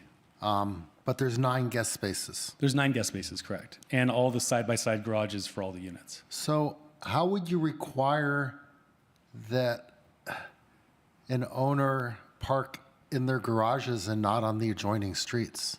A couple different ways, and I think the parking situation, by the way, is with or without our project, the neighbors have expressed a lot of concern about parking in their neighborhood. I think during the daytime, I've counted, you have room for 100 spaces, and there's maybe 5 cars parked. At nighttime, I'm sure it's much more dramatic, but their ongoing parking concerns, they've talked about doing things like metering or permit parking. So this isn't an issue that's just related to our project. This is a larger issue that they've had for quite some time. You could do more speed bumps, I guess, but that's way outside my pay grade. That's something that the city council would have to go and do those issues. Yeah, I know like in Palo Alto where they approved a project with insufficient parking, they said, okay, we're going to do permit parking and the residents of that project will not be eligible for permits. If that's something that, again, I've dealt with this in my city when I was on the planning commission, city council, I've done that before where you would basically hire a consultant, cost $25,000. They're going to figure out the neighborhoods that would want to take part in the program, and then you get neighbor buy-off or not, but that becomes a council decision. Public Works gets involved with it also, and you're going to do traffic study. Probably takes 6 months to a year. I encourage that the neighbors go that route if that's something they're interested in. Speed bumps can also help, at least with mitigating the speed on the streets, but I don't. Yeah, already lots of speed bumps on East Estates. Those becomes sometimes you put them in and then you remove them 6 months later and you spent $35,000 to do the speed bump. So, okay, but again, we feel we are sufficiently parked because one of the neighbors' concerns, and Commissioner, this gets to one of your questions. We did look to our neighbor who owns the commercial site next to us to ask if we could lease additional spaces because I told one of the neighbors, I promised them I would talk to that big commercial project with the Brazilian steakhouse and all that, and he has no interest in doing that. He's very much likes his parking. But again, we are parked according to state law, and we are parked far in excess of what's required. Okay, and then that's all I had for you. Now, to the residents that spoke in favor of blocking off Richwood and East Estates to not have through traffic, I just wonder, that means you always have to go the long way around on Vicksburg or, but that's okay. Okay.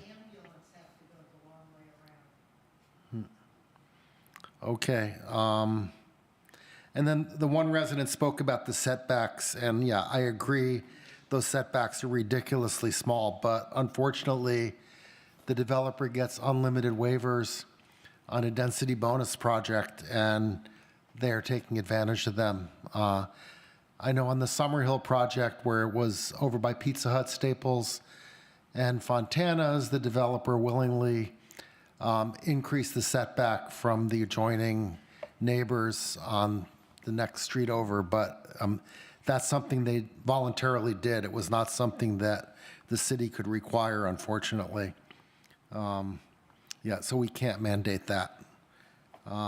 Let's see, I guess, I was looking at a project in Saratoga recently that also had PCE contamination over on Quito Road, but they submitted the mitigation plan and approved by DEH before getting a CEQA exemption, and they included limitations on what could be done there. You can't have any childcare, you can't have any kind of healthcare usage, and they have vapor barriers, of course, and they also have 24/7 ventilation going to keep trying to get the vapors out of the units and up into whatever. So there are ways you can do the mitigation of the contamination, but it would be nice if it were done in accordance with CEQA and SB 330. Okay, thank you. And just a point of clarification, when Commissioner Scharf, you say no child care, Are you anticipating that these units might be doubling up as childcare, or?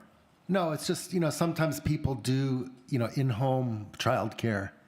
And I don't know, and this is a different project. I'm thinking of the one in Saratoga where that's explicitly forbidden because of the contamination. Right, right. Okay, very good. Other questions from other commissioners? Commissioner Fong? Thank you. Sure. Maybe off on a little bit different thread. I think I probably know the answer to this, but I'm curious just to explore the, with regard to the toxic mitigation, that, we are not the body that's deciding the process or approving the process. We are, obviously we're considering the application. So is it safe to say that regardless of how the problem is addressed, that the city doesn't have liability in terms of, the long-term impact from this? Well, the city is not and could not be the oversight agency. We're not staffed. We're not chosen by state law to do this. You typically have the Regional Water Quality Board, or DTSC, for higher level contaminants, generally based whether it's water or soil. And then County Environmental Health is, I don't know how many total applications they have on this. Dry cleaners, gas stations, those are very common sites. Even a lot of our sites out here were formerly orchards. So there's pesticide residues or metals on a lot of properties. So that said, again, while the city is the permitting authority and we would be the CEQA authority, we can't delegate that. We would be the lead agency if there were a CEQA document to produce.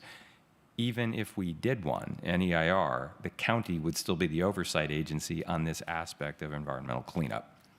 So that, again, that would not change. Great, thank you. Actually, that may be the only question I had at this point. Okay, other questions from commissioners? Okay, at this point, no other questions. I'd like to see if we can get the, I know we've spent a lot of time on CEQA, but I think this is an area that continues to sort of refuse to go away, so I just want to put it to rest if we can. Can you talk a little bit about what is the, so we've chosen PlaceWorks as the consultant, is that right? Is that a choice the city made or the applicant? City. Okay. Did PlaceWorks have any contact at all with the applicant? And if you want to ask the consultant to respond to that, feel free to do that. Or if you want to bring them on, I'd be happy to ask them some questions. No direct contact that I'm aware of, but Terry, if you want to answer that question. Yeah, hi, this is Terry. Thank you for the question. No, we have not had any contact with the applicant. So this report was produced independent of any sort of input or influence from the applicant?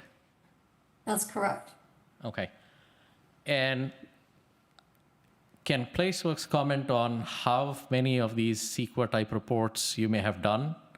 If you want to pick a time period and talk about just what's your experience with this?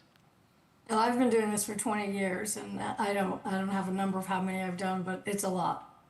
And so if you might go back for the past year or two, are there cases where you did not exempt CEQA? Oh yeah, we do EIRs, we do MNDs, and we do exemptions. It depends on the project. Would you clarify maybe what conditions caused you to not exempt CEQA? Okay, so the way the process works is the CEQA requires, and I think this is something that Luke explained as well, CEQA requires us to look at any streamlining opportunities and any exemptions. That's always been a part of CEQA, but then recently in the 2024 San Diego Hilltop case, the courts ruled that this was mandatory and they made it a little bit more clear. They kind of reminded everybody that this is the direction that we need to take with CEQA. And in that case, that was one where the developer had sued the lead agency because the lead agency required an EIR instead of a CEQA document. So in looking at our, as an extension of staff and as an extension of City of Cupertino, we're looking out in their best interest and your best interest to make a CEQA recommendation that is both defensible and fits is fair to all parties. And so in this case, We went with the Class 32 for the reasons that Luke explained. The Class 32 fits the project for the size and the infill and the other criteria spelled out in our CEQA memo. Since that CEQA exemption was started, the state in July or late June came out with another exemption under Public Resource Code 21080.66, which is another exemption that this project could qualify for. And we made a decision then to continue down the path with the Class 32 instead of doing the new statutory exemption. So either one of those exemptions would apply to this project, and this project very clearly meets the criteria for an exemption under CEQA. Okay, so there is past case precedent of applicants prevailing in a case that overturned a situation where CEQA was not exempt. Is that right? Yes. Okay. And again, could you talk a little bit about if you went ahead and did do the initial study, what part of that really applies to what residents are asking for? Is there any, given the earlier comment by staff that LOS does not apply, parking considerations do not apply, is there anything, if you went ahead with the CEQA process, that would actually help the questions that residents are asking? Not really. Because of the nature of the project, it's exempt from all of the analysis that the commenters have mentioned this evening. Even without CEQA, it's exempt from that. And I will point out that the city does have Chapter 17.04, their standard environmental protection requirements, and those apply to all projects in the city, whether you have to do CEQA or not. And so the issues with the phase 1 and going forward with the phase 2 for hazardous materials, that would happen even if we did a different exemption on this project, or if we had to do an EIR or any larger type of, like, as Luke was saying, the EIR is the gold standard for environmental review. And if we went through that exercise, we would just have the exact same outcome as what we have with this exemption. Okay, very good. And so for the remaining tests, first of all, there's a rebound testing that was scheduled for October. Do we have the results of that? And so the results from the October test are not yet known. There's 2 tests, I believe, one in October and one in Jan, is that right? That is correct, but we do not have the results from those. And so we are in November, I assume this goes to council in December, and you do have another test in Jan. If those tests produced some findings that were material for the discussion here, how would we approach that? Would that be prevented by further approvals of building permits as in the condition of approval? Yes, again, until the county is fully satisfied that the environmental issues are resolved, there will be no grading or building permits, nothing that would allow site disturbance to occur. Okay, so effectively the applicant cannot move forward until they get a clean chit from the county. Yes, a fair way to put it is you're getting the first city approvals here, and then after tonight, it would really be for the applicant to make sure that the work is progressing accordingly in order to get their project constructed. Okay. At this point, I want to check if commissioners want to take a break and come back with design questions. I know we've spent a fair bit of time on CEQA. If there's no other CEQA questions, maybe we take are there any last CEQA questions? Okay, I don't see any other CEQA questions. I do. Go ahead, Vice Chair. Just a quick clarifying question. So I'm reading about the Class 32 categorical exemption. And so we've done the phase 1 and the phase 2. And, it does say if the phase 2 must demonstrate that the site has been fully remediated, and then there's the exemption. Is that, so do we, what is the, stipulation there around how fully mitigated the contamination must be? Again, I'm not sure exactly where you're reading or if that's in one of the documents. It's not in the CEQA guidelines for Class 32.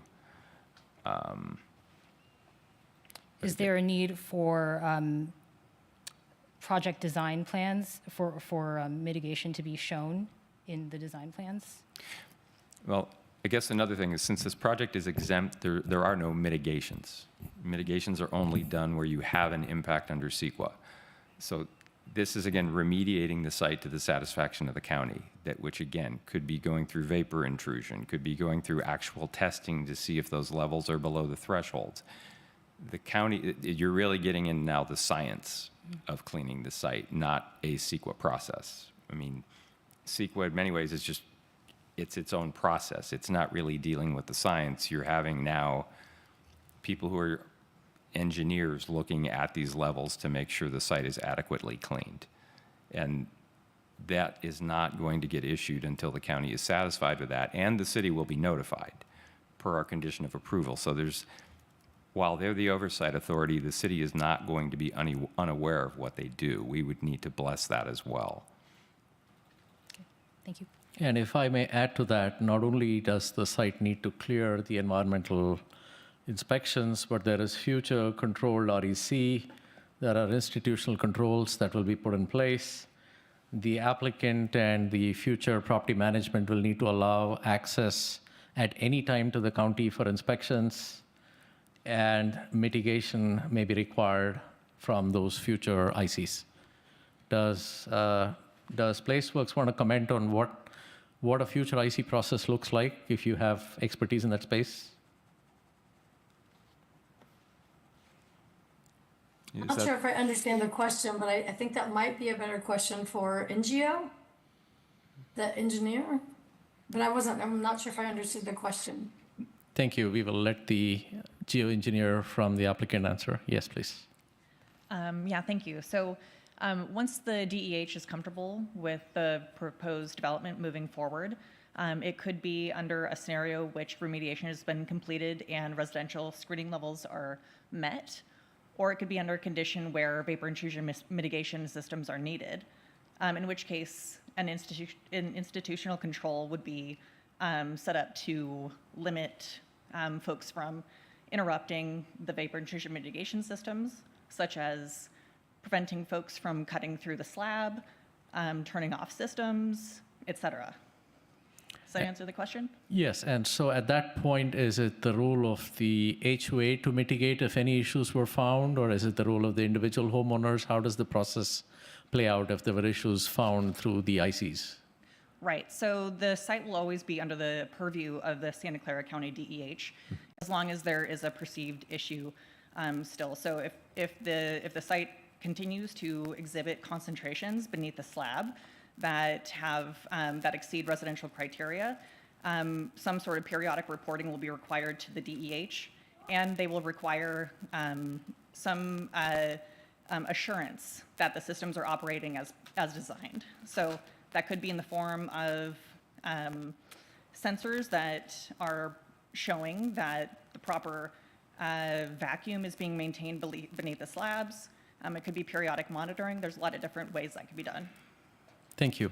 And just to point out, just pointing out the obvious, I guess, none of this is currently happening with that site. So there's no mitigation, there's no monitoring, there's no ongoing monitoring. And so all of this would be a change for the better for the neighborhood in terms of cleanup of that general vicinity of the site and any runoffs that may occur from that site. Is that fair? Correct. Yeah, there's active remediation being performed in the site, which is very expensive. Often, the only way that these sites get cleaned up is if there is money available for it to be remediated. Furthermore, when the site goes to development, some of these impacted facilities like the actual slab where some of this dry cleaning material was probably dumped or spilled, or the utilities where this material was probably dumped down a drain, those will be removed. So the remediation will continue through development. What we typically see is with sites like this, that the development becomes an integral part of the remediation. And so we expect that concentrations will continue to decline after that. Very good, thank you. And then the other question I have here is, who is responsible for this remediation right now? Is it the TIC that owns the shopping center? Has the shopping center transferred ownership to Toll Brothers, or what is the state of who owns this right now? Yeah, please. Great, thank you, Vice Chair, or thank you, Chair. So right now, if you look at the records, the site is currently owned by not Toll Brothers. The businesses they're all shut down. So there's no, I think maybe the furniture stores was either last month or the end of this month. That'll be the last remaining business. So Toll Brothers will not accept the property until it has been mitigated for the environmental, because we want to make sure that all of that responsibility is on the seller, not on Toll Brothers. And again, if you wanted to further talk about just the levels of contamination that are there compared to other sites that have been worked on throughout the Bay Area, our consultant can certainly talk about that. But even though the numbers look like they're dramatic, it's actually a much, much, much cleaner site than many things that builders have worked on in the Bay Area. Okay, very good. And on that note, I think we will, So is this a Class 32 categorical exemption or not? Yes, it is. It is. Okay. So yeah, I'm just reading here. The Class 32 exemption is not available for any project that requires mitigation measures to reduce potential environmental impacts. So how does this qualify? Could you tell me where you're reading that? It's from the City of Los Angeles Infill Development Projects, Class 32 categorical exemption, special requirement criteria. I'm not sure where they got that, but from the CEQA guidelines, section 15300.2, it lists Oh, that's the one exceptions that to they exemptions. quote. Yeah. Subset E, hazardous waste sites, it says, a categorical exemption shall not be used for a project located on a site which is included on any list compiled pursuant to section 65962.5 of the California Government Code. That's the Cortese list. The site's not on the Cortese. Oh, so when it says any list, it's only referring to Cortese list. Cortese, and they have lists, there's, I believe, 4 lists that comprise the Cortese list. The site is not on that. So it probably would have been better if, when they drafted that, they called out the Cortese list by name, but that's what the government code section refers to. Okay, thank you. yeah, and not to lose sight of the forest for the trees, I think what we just went through was even if you went ahead and did the initial study, you would repeat essentially similar tests. There are no groundbreaking different tests that would somehow unearth something different. And so you'd go through essentially the same process, except you have a whole bunch of other things in the initial study that really don't apply to this project. And so we'd be enriching a consultant and giving them another year to do this project without really valuing the debt service that the applicant has to pay for during that period, or valuing what the neighborhood could get out of this project. So just want to clarify that. And on that note, let's take a 5-minute break. I'm assuming that our commissioners have more questions on the design and facade and setbacks and everything else. If there isn't, then we'll have a short session after the break, but we have a full house from the applicant side waiting for questions, so I'm sure our commissioners have questions. So let's take a 5-minute break. We will reconvene at 8:42. Thank you.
and I want to open up to commissioners for any facade or design or other aspects of questions. But before we do that, I will ask one question first. I did drive around the neighborhood, and as far as I could tell, on the Richwood side, on the southern side of the property, there was a reasonable distance between the homes on Richwood versus the property itself. I think one of the homes was, I think, mostly aligned towards the East Estates Drive, east-facing.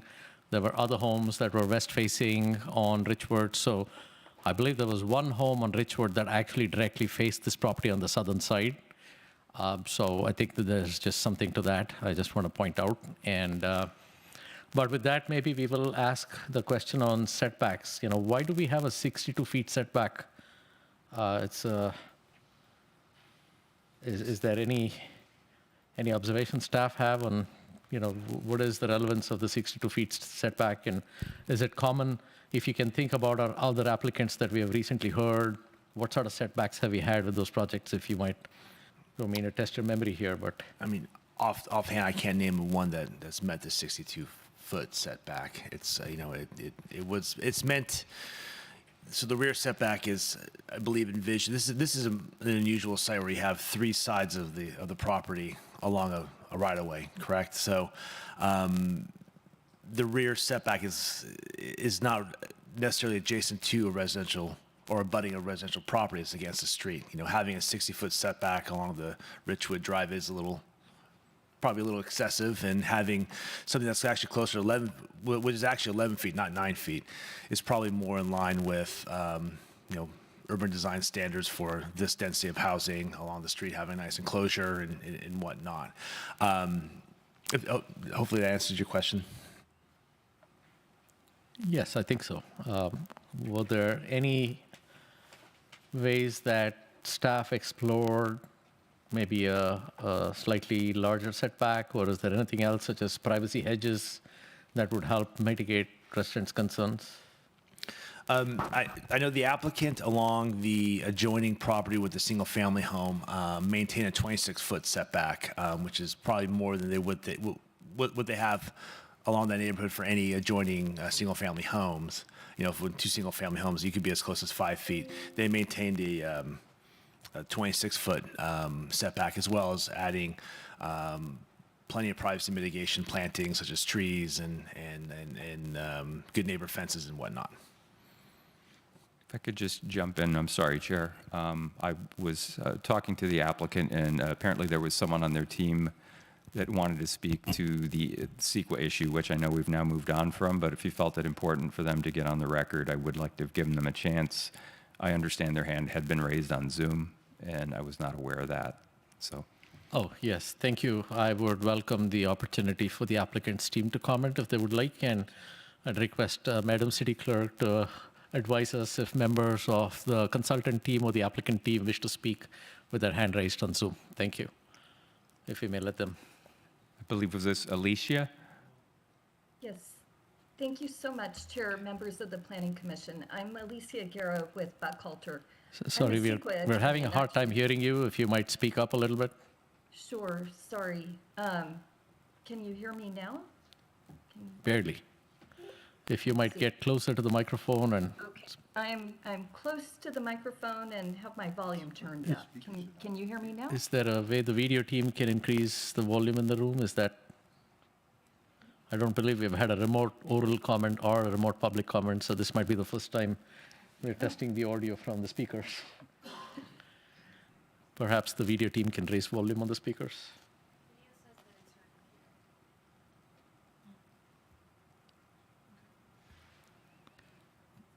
Any chance you can increase your volume and get closer to the microphone, please? I am, it's pretty loud. Can you hear me now? Or? We cannot. Not. Okay. Is the video team able to increase volume any further? We're talking about the speakers in the room. If they can increase volume in the speakers in the chambers here. Let's see. Can you hear me now? I have my, I have Yes. it to That's better. maximum. Okay. So sorry about that. Thank you very much. I'm Alicia Guerra with Buckhalter. I'm a CEQA attorney. I've been practicing for 25 years here, and many times this question arises as to when do you qualify for an exemption? When do you have to do an environmental impact report? And I wanted to clarify a couple of things because I think there might be some confusion here. So when you have an existing condition that requires mitigation, let's call it mitigation, but it's really remediation. We need to fix an existing problem. That's not an impact that needs to be evaluated under CEQA. That's not a project impact. That's an existing condition. In this case, the seller is responsible for addressing to remediate the condition of the property. So as a result, because it's not this project causing the impact, the project doesn't have to require mitigation to fix an impact it's not causing. So what that means is, in this case, when the city decided to proceed with a Class 32 exemption, they looked through all of the exceptions to the exemption to see if that triggered the requirement to then do further environmental review. And when they looked at the exceptions, and in the case of the hazardous materials concern, they reached a determination that there wouldn't be a significant impact caused by the project because, one, the site is not on the Cortese list, which the law says is the exception, and two, there wasn't a significant impact caused by the project. It's being remediated under existing conditions. And so as a result, when the city went through all the other checklists, all the other items, and determined that the project qualified for the exemption, they also found that they didn't need to do further environmental review, nor did they need to identify mitigation for any impacts. And this is important because I believe one of the commissioners asked, well, how can you have an exception, or I'm sorry, how can you apply the Class 32 exemption when you have mitigation? Well, there is no mitigation. And the city identified in its condition number 7 these requirements that the property is going to be remediated before there is any impact that would occur, so then there won't be an impact that needs to be mitigated. So this avoids the need for having to do further environmental review because the project qualifies for the Class 32 exemption.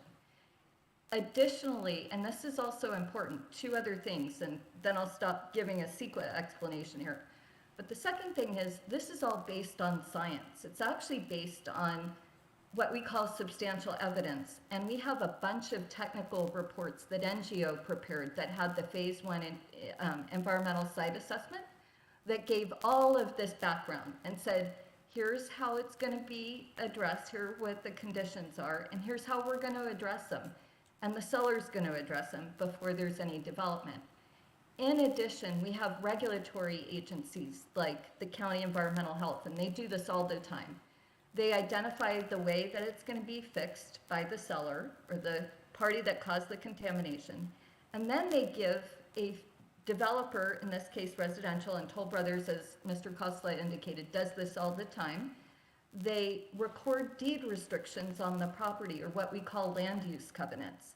And that tells us that certain parts of the property are subject to some ongoing remediation, whether it's VIMS or some ongoing monitoring, if in fact, in this case, the county requires that. But those are all mechanisms put in place as a requirement to remediate. It's not mitigation here because the project's not causing the impact. So again, that's why this project qualifies for the exemption, because it fits the underlying criteria and it doesn't cause any significant impacts. And the last thing I'll say about that is a question arose as to, are there cumulative impacts here that we should have addressed? Because again, that's an exception to the exemption that kicks you out of a Class 32 exemption. Well, again, we don't have that problem here because the great thing is the city already evaluated all of these cumulative impacts that you're talking about when it did the environmental review for its general plan update, its housing element adoption, and the subsequent projects like the Heart of the City specific plan. All of those programmatic analyses evaluated the cumulative impacts. And what's important here is this project was included in that as part of those prior evaluations. So there wasn't a net new or incremental increase in the significance of those cumulative impacts. So again, an exception to the exemption was not triggered, which is why this project qualifies for Class 32 exemption. I just wanted to clarify that because I feel like maybe there was a little confusion as to how is it this project can go forward with an exemption when you have these issues. But all of these issues are addressed outside of this project causing any of those impacts. And I hope that answered your questions, and if you have any further questions, please let me know. And thank you again for letting me speak to this issue. Okay, very good. Thank you for that detailed explanation. Are there more questions from commissioners? Oh, yeah, I had a question for the person that just spoke. Did you mention that the seller of the property has to do the mitigation, or did I misunderstand that? Or the owner? Yes. Commissioner Scharf, so it's my understanding that, and I apologize because I don't know all of the players here, but it's the underlying property owner who is responsible for addressing the remediation. And again, I don't want to call it mitigation because they're addressing the existing contamination as an existing condition. The relationship that Toll Brothers as the buyer has with the seller is what I was speaking to, that as a contractual matter, Toll Brothers is not responsible for that remediation. It's the parties that were, had assumed the responsibility for doing the remediation and are consulting with the Department of Environmental Health. Right, because Involved, just to I make thought the sure. representative from Toll Brothers had stated that they already owned the property, not that they were buying it from the party that would need to do the remediation. So maybe I misunderstood that. Maybe they don't own it yet. Sorry, thank you. Yeah, if we may get Nick to clarify once again, if the seller is responsible for remediation and staff will not provide you grading permits and building permits until remediation is complete, are you going to have checks that will ensure that the property does not transfer to Toll Brothers until those remediations are complete? Correct. I mean, if you hear me, is this on? I think so. If you could, I mean, right? I just want to make sure it was part of the public record. Thank you. And now it's working now. Yeah, so if you look at, right now, if you go on GeoTracker, which tracks all of the environmental cleanup, Toll Brothers does not mention any of those. The applicant is currently the applicant to do all of the remediation work. And then once that occurs, Toll Brothers will take over the project. I thought I made it clear, I'm sorry, I thought I made it clear that we were not currently the owner. If you look at the deed, if you go on the county records, we're not the owner. Is there anything staff would like to add?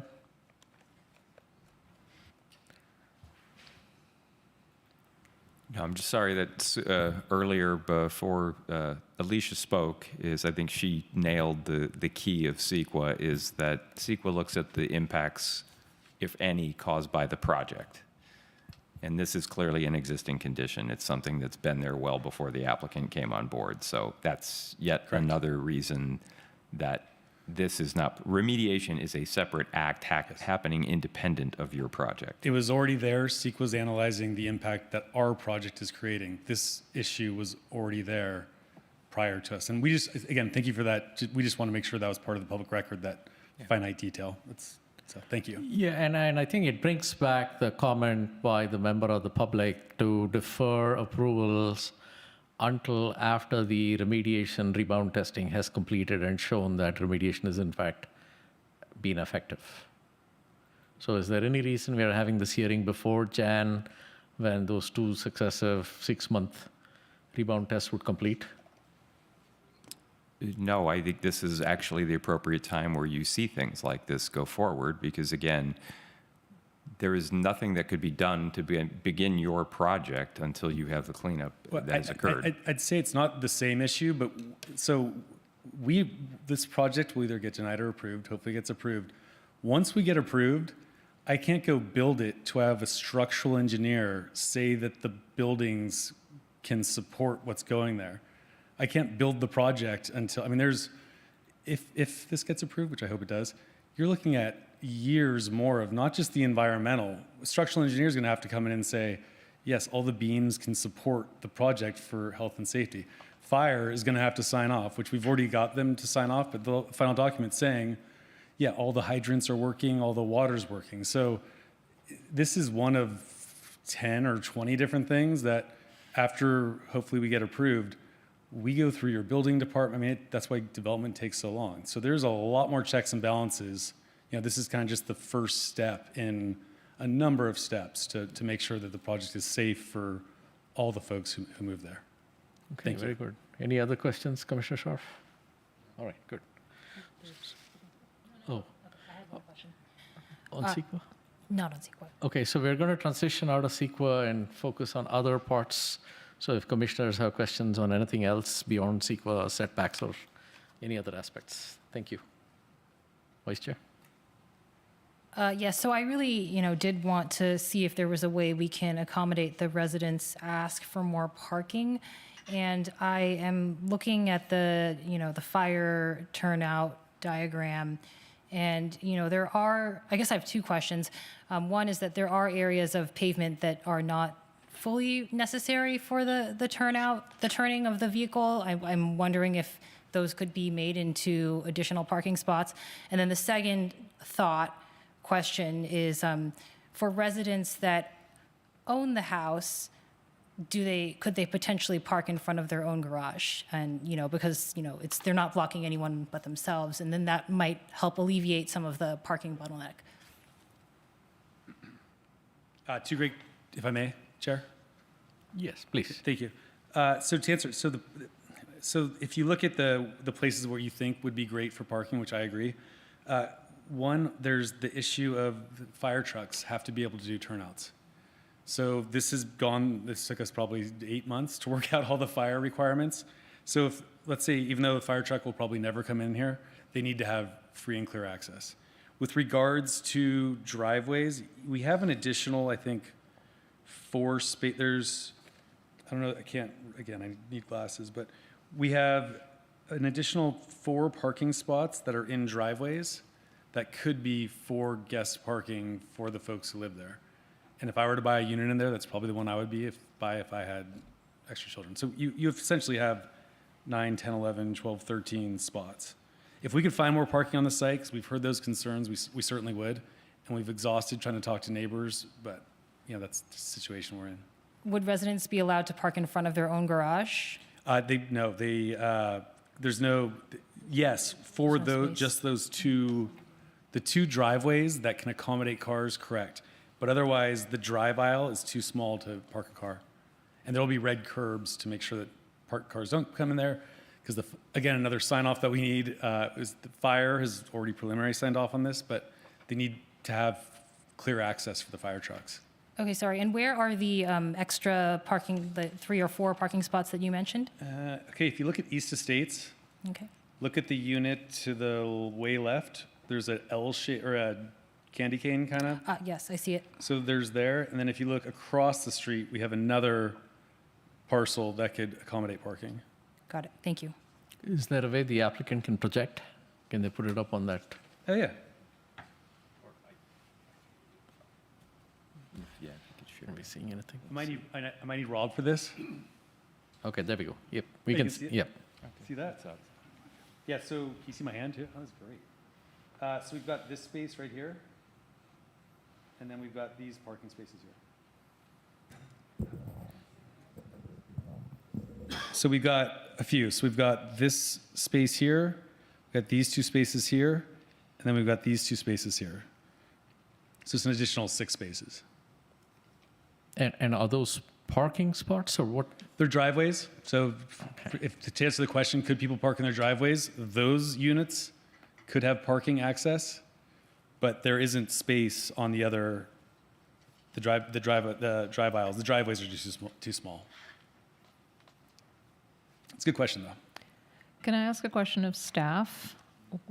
Is on-street parking allowed on East Estates Drive and on Richwood Drive? I believe so.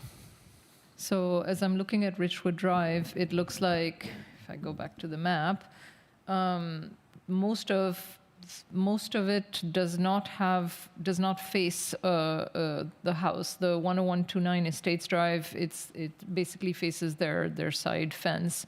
So on the north side of the street, that looks like it could easily accommodate like 15 cars. I'm just eyeballing it. And probably another 10 on the south side of the drive without getting in front of any residential home there. And then on East Estates Drive, it's all commercial, right? And so there's parking. Did you do any count of how much parking that could accommodate between those two areas? I mean, when we analyze sites, we typically don't include, the parking space in the right of way. We try to just focus on what's on the private property. But I mean, to your point, I don't believe there's any 24-hour restrictions on overnight parking or permit parking in that neighborhood. So, I mean, to your point, that right of way could be utilized by those potential future residents of that development. Great, thank you. I mean, I'm just eyeballing it, but it looks like close to 50 parking spaces, maybe more. Thank you. Yeah, I'd second that. Basically, I drove by the area, and you're right, the southern side of Richwood that is facing the property. There's one home that's directly overlooking this, but the other one is sort of looking at East Estates Drive, so there is a little discretion there. On the portion that's commercial on East Estates Drive, there are two restaurants, Grandma's Kitchen, Red Hot Walk. They get a little bit of parking, but yes, I mean there is plenty of parking in that area. I mean, it's what it is, and we had just approved Westport with no parking for the underground garage. So, okay, moving back to other questions from commissioners. Any discussion items from commissioners? I didn't hear any feedback on the facade and setbacks. Well, I mean, honestly, I just want to commend the developer. This is actually very thoughtfully done, and I applaud you guys for it's actually a pretty nice development. I like that you've tried to put in a lot of trees. I looked at the trees on Richwood Drive. I think most of them are Chinese pistachios, which I personally can't stand. So, I'm happy to see those go, and they don't belong in, it's like, and they're not climate appropriate. They're not adapted for future climate change in our city. So getting rid of those, I'm totally in favor of. So yay, new trees. So thank you for that. And I mean, the fact that you stayed below the 25 unit density, you could have gone to 65, you could have gone to 80, you could have gone north of that if you had done a builder's remedy project. You could have gone to, 100-foot towers if you had chosen to, but you chose not to. And you've created a development that's actually will fit very nicely in the neighborhood. You've tried to be thoughtful. You've provided more parking than you needed to. You've made sure there were 2 parallel parking in every house, which I think is great. No, I think this is very well done and very thoughtful. So thank you. Any other comments or questions? I can probably comment. I think if we're summarizing. So I'll actually say that, I think in developing the housing element, there was a very genuine effort to try to address, where can we build and what can we build with greater density and less impact. So I'm a little disappointed that there's not more happening here. But on the other hand, the reality is, if you had even just said, I just want to build four stories of apartments, I don't think you could get the money to do it these days. So, of course, the product you build is the product that gets, the housing that gets built is better than the housing that doesn't get built. So I would also commend. I think that the design looks great within the bounds of what you're trying, what you're trying to accomplish. I think that. It will definitely be a benefit for hundreds of people. And in that particular location, I think we'll be fortunate. Some of those people really will be riding their bikes, to their office very nearby. And I thought, coming into this, of course, I think everybody was aware that there was going to be discussion about the contamination issue. I would just say, kind of from a common sense standpoint, I'd say, this was it's a small commercial site, not an industrial. This wasn't a plastics factory. It wasn't a cement plant, a cement quarry. So I think that, it would be my hope that that there would be a reasonable mechanism through which the problem could be mitigated and really made safe, genuinely made safe. I feel like there's been a good faith effort to try to address that. And then I think the most important part, of course, is that it doesn't matter what, from a common sense point, it doesn't matter what I think. I feel that, there's been good due diligence here, on the part of the regulating bodies and on the part of the engineering team here to come up with a good solution. So, I think it'd be great. I'm supportive of this plan as well. Again, because there are not a lot of locations on Stevens Creek where we could have built with maybe a little more density, I think it's a little bit of a loss. Even I think in the past we've often talked about if it were apartments versus individual homes, then that would mean that you could revisit that decision down the line, 20, 25, 30 years from now. But at the same time, whenever we have that discussion, I think everybody feels, I think that for the people who are guiding the decision making here, homeownership is really important. Having that opportunity is really important, and in that respect, it's a trade-off that's worth making. So thank you very much for a good project. Commissioner Scharf, any comments? No, other than the remediation needed, I think this project is about the best we could hope for.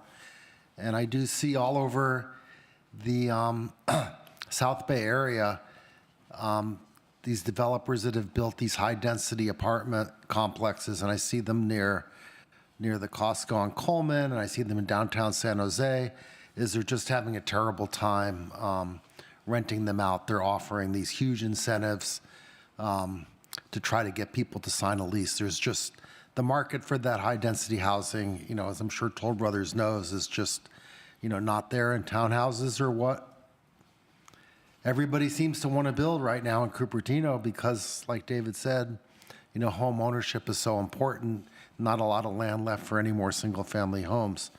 So I do appreciate that this project, took advantage of being submitted before a housing element was approved, so they are able to build at a reasonable density rather than, they could, even now, they could build much higher, but there's just no reason to do so. It's just not profitable in this area. I think it's, other than the CEQA issues, I think this is about as good of a project as we could hope for. One disappointment, and the resident mentioned this, what happened to Heart of the City and retail? Well, the state says unlimited waivers, and one of the waivers is not doing the retail. So it's unfortunate, but that's the way it is. Plenty of other retail, in that nearby area over at Marketplace. That's all. Thank you.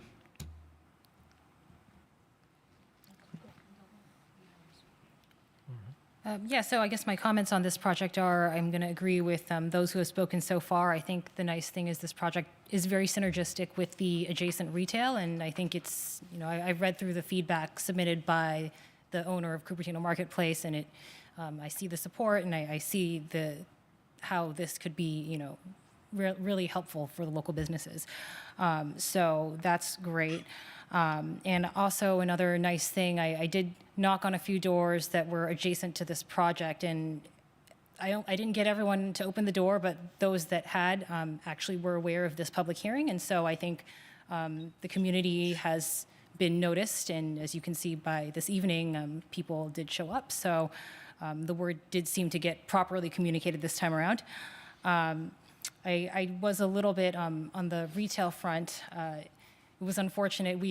I discussed with the developer whether or not we could do any relocation assistance for the retailer, and I was a little disappointed to find that they had actually already moved back in July. So I suppose in the future, just a note for us as a city, when retailers become aware that their property is being redeveloped, I think for me personally, it's less critical that the retail stays in that exact space, but if it could relocate to somewhere within Cupertino, that would be good, because this particular restaurant left to San Jose. So it would be nice to keep them in the city.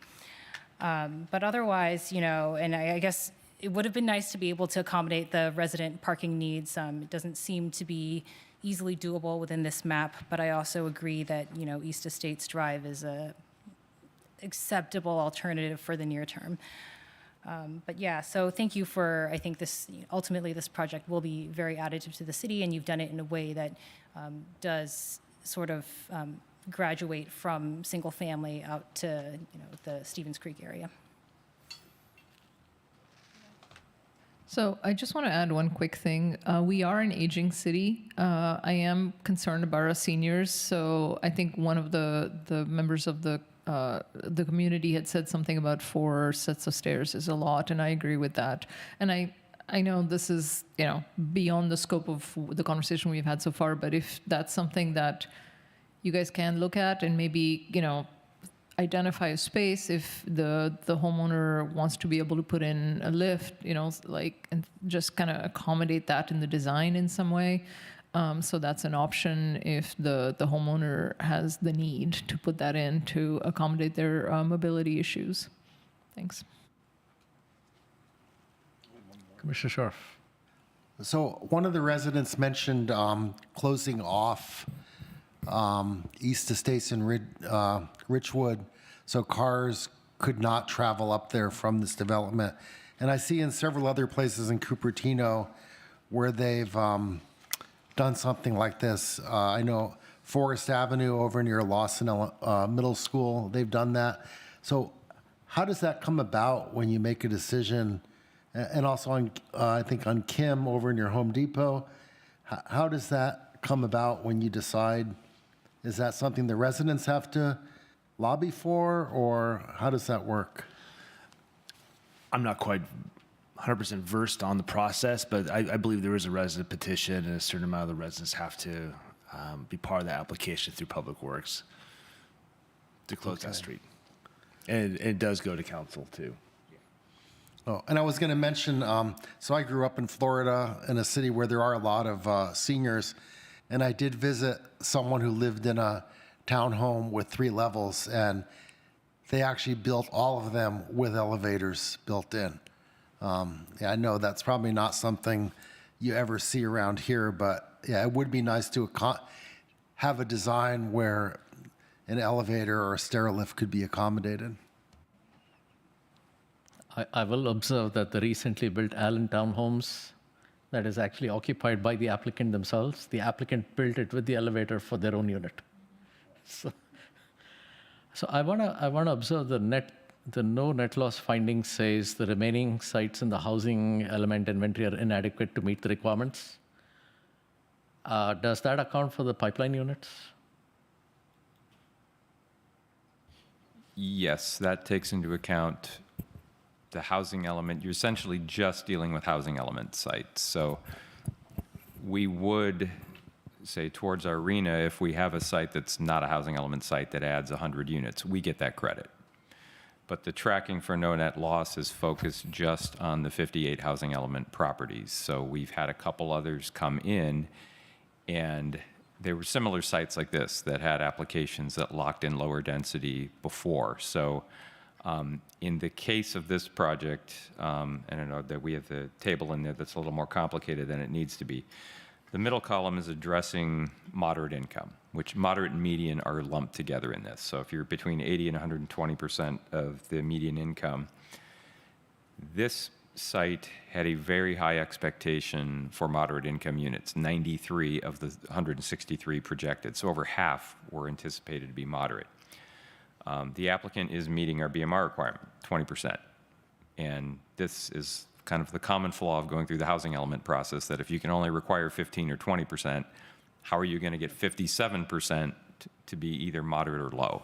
And this is a common issue with housing elements throughout the state. So this project, because we had a surplus of just 80 units in the moderate category, and if I can say is we're well over in market rate housing, over 1,000 units.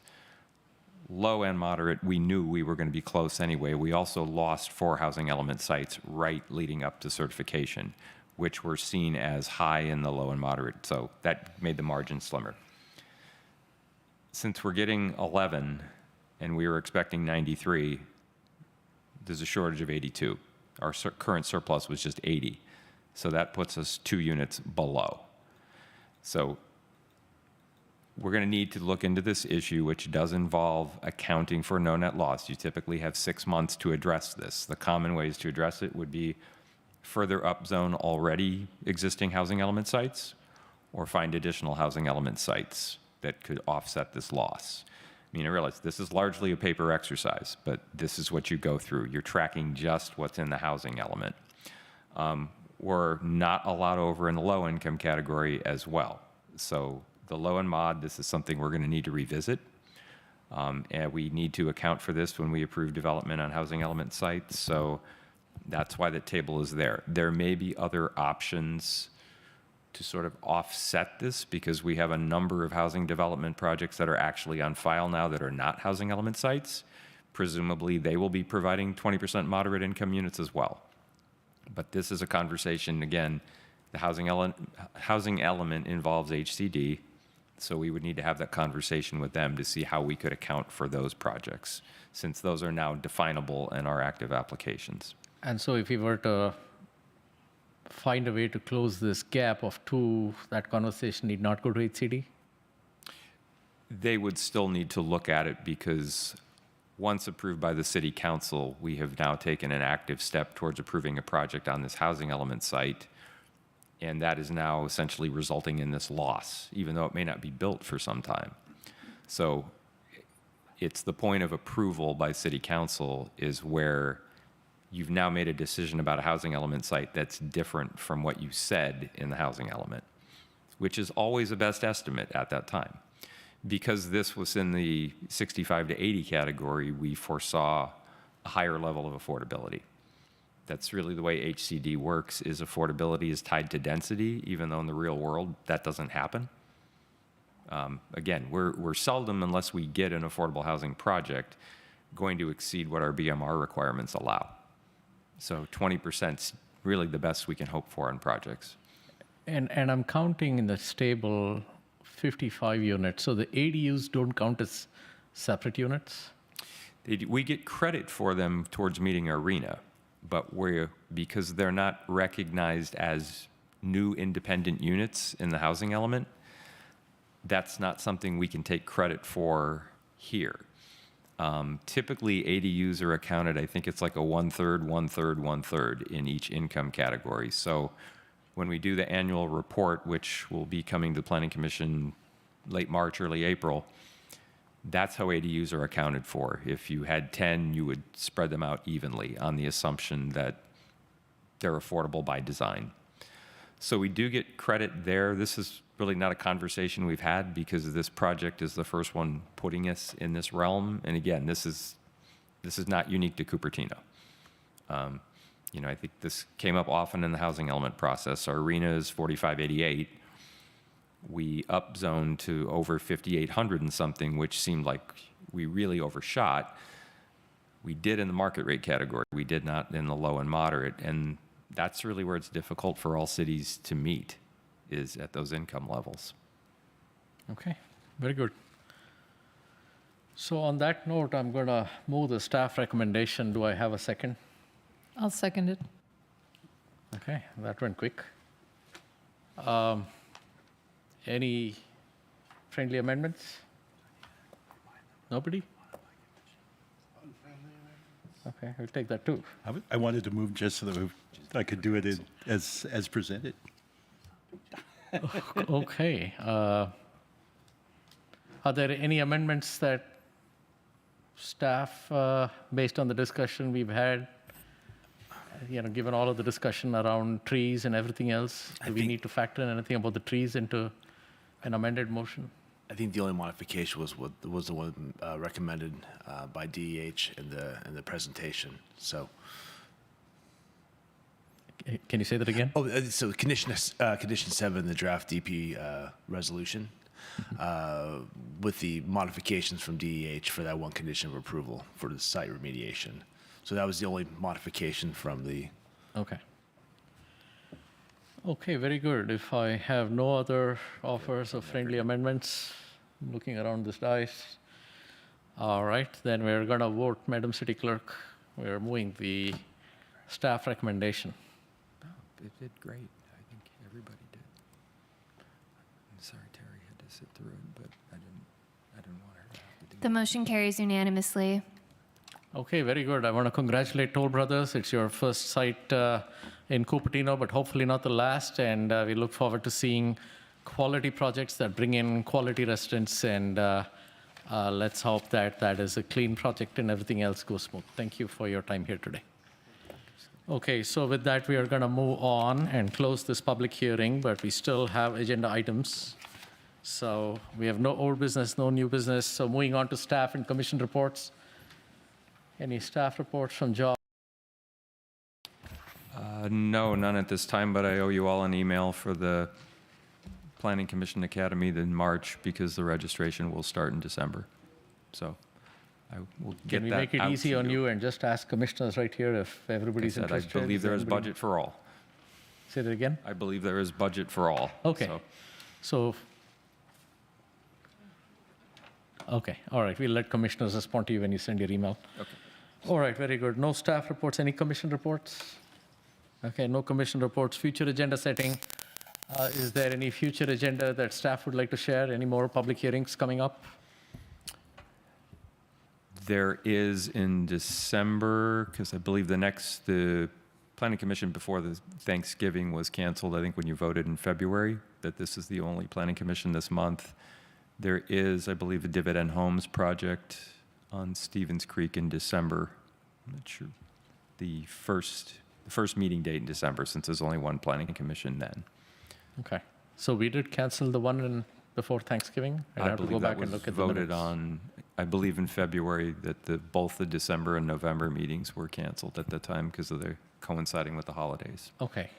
So first week of December, dividend. I know there's a couple of different sites that they have, right? So which one would this be? Oh, they're coming up together. Okay, very good. Okay, no staff and commission reports, so future agenda setting. Anything from commissioners on future agendas? Okay. Nothing else. If not, we are adjourned. Thank you very much.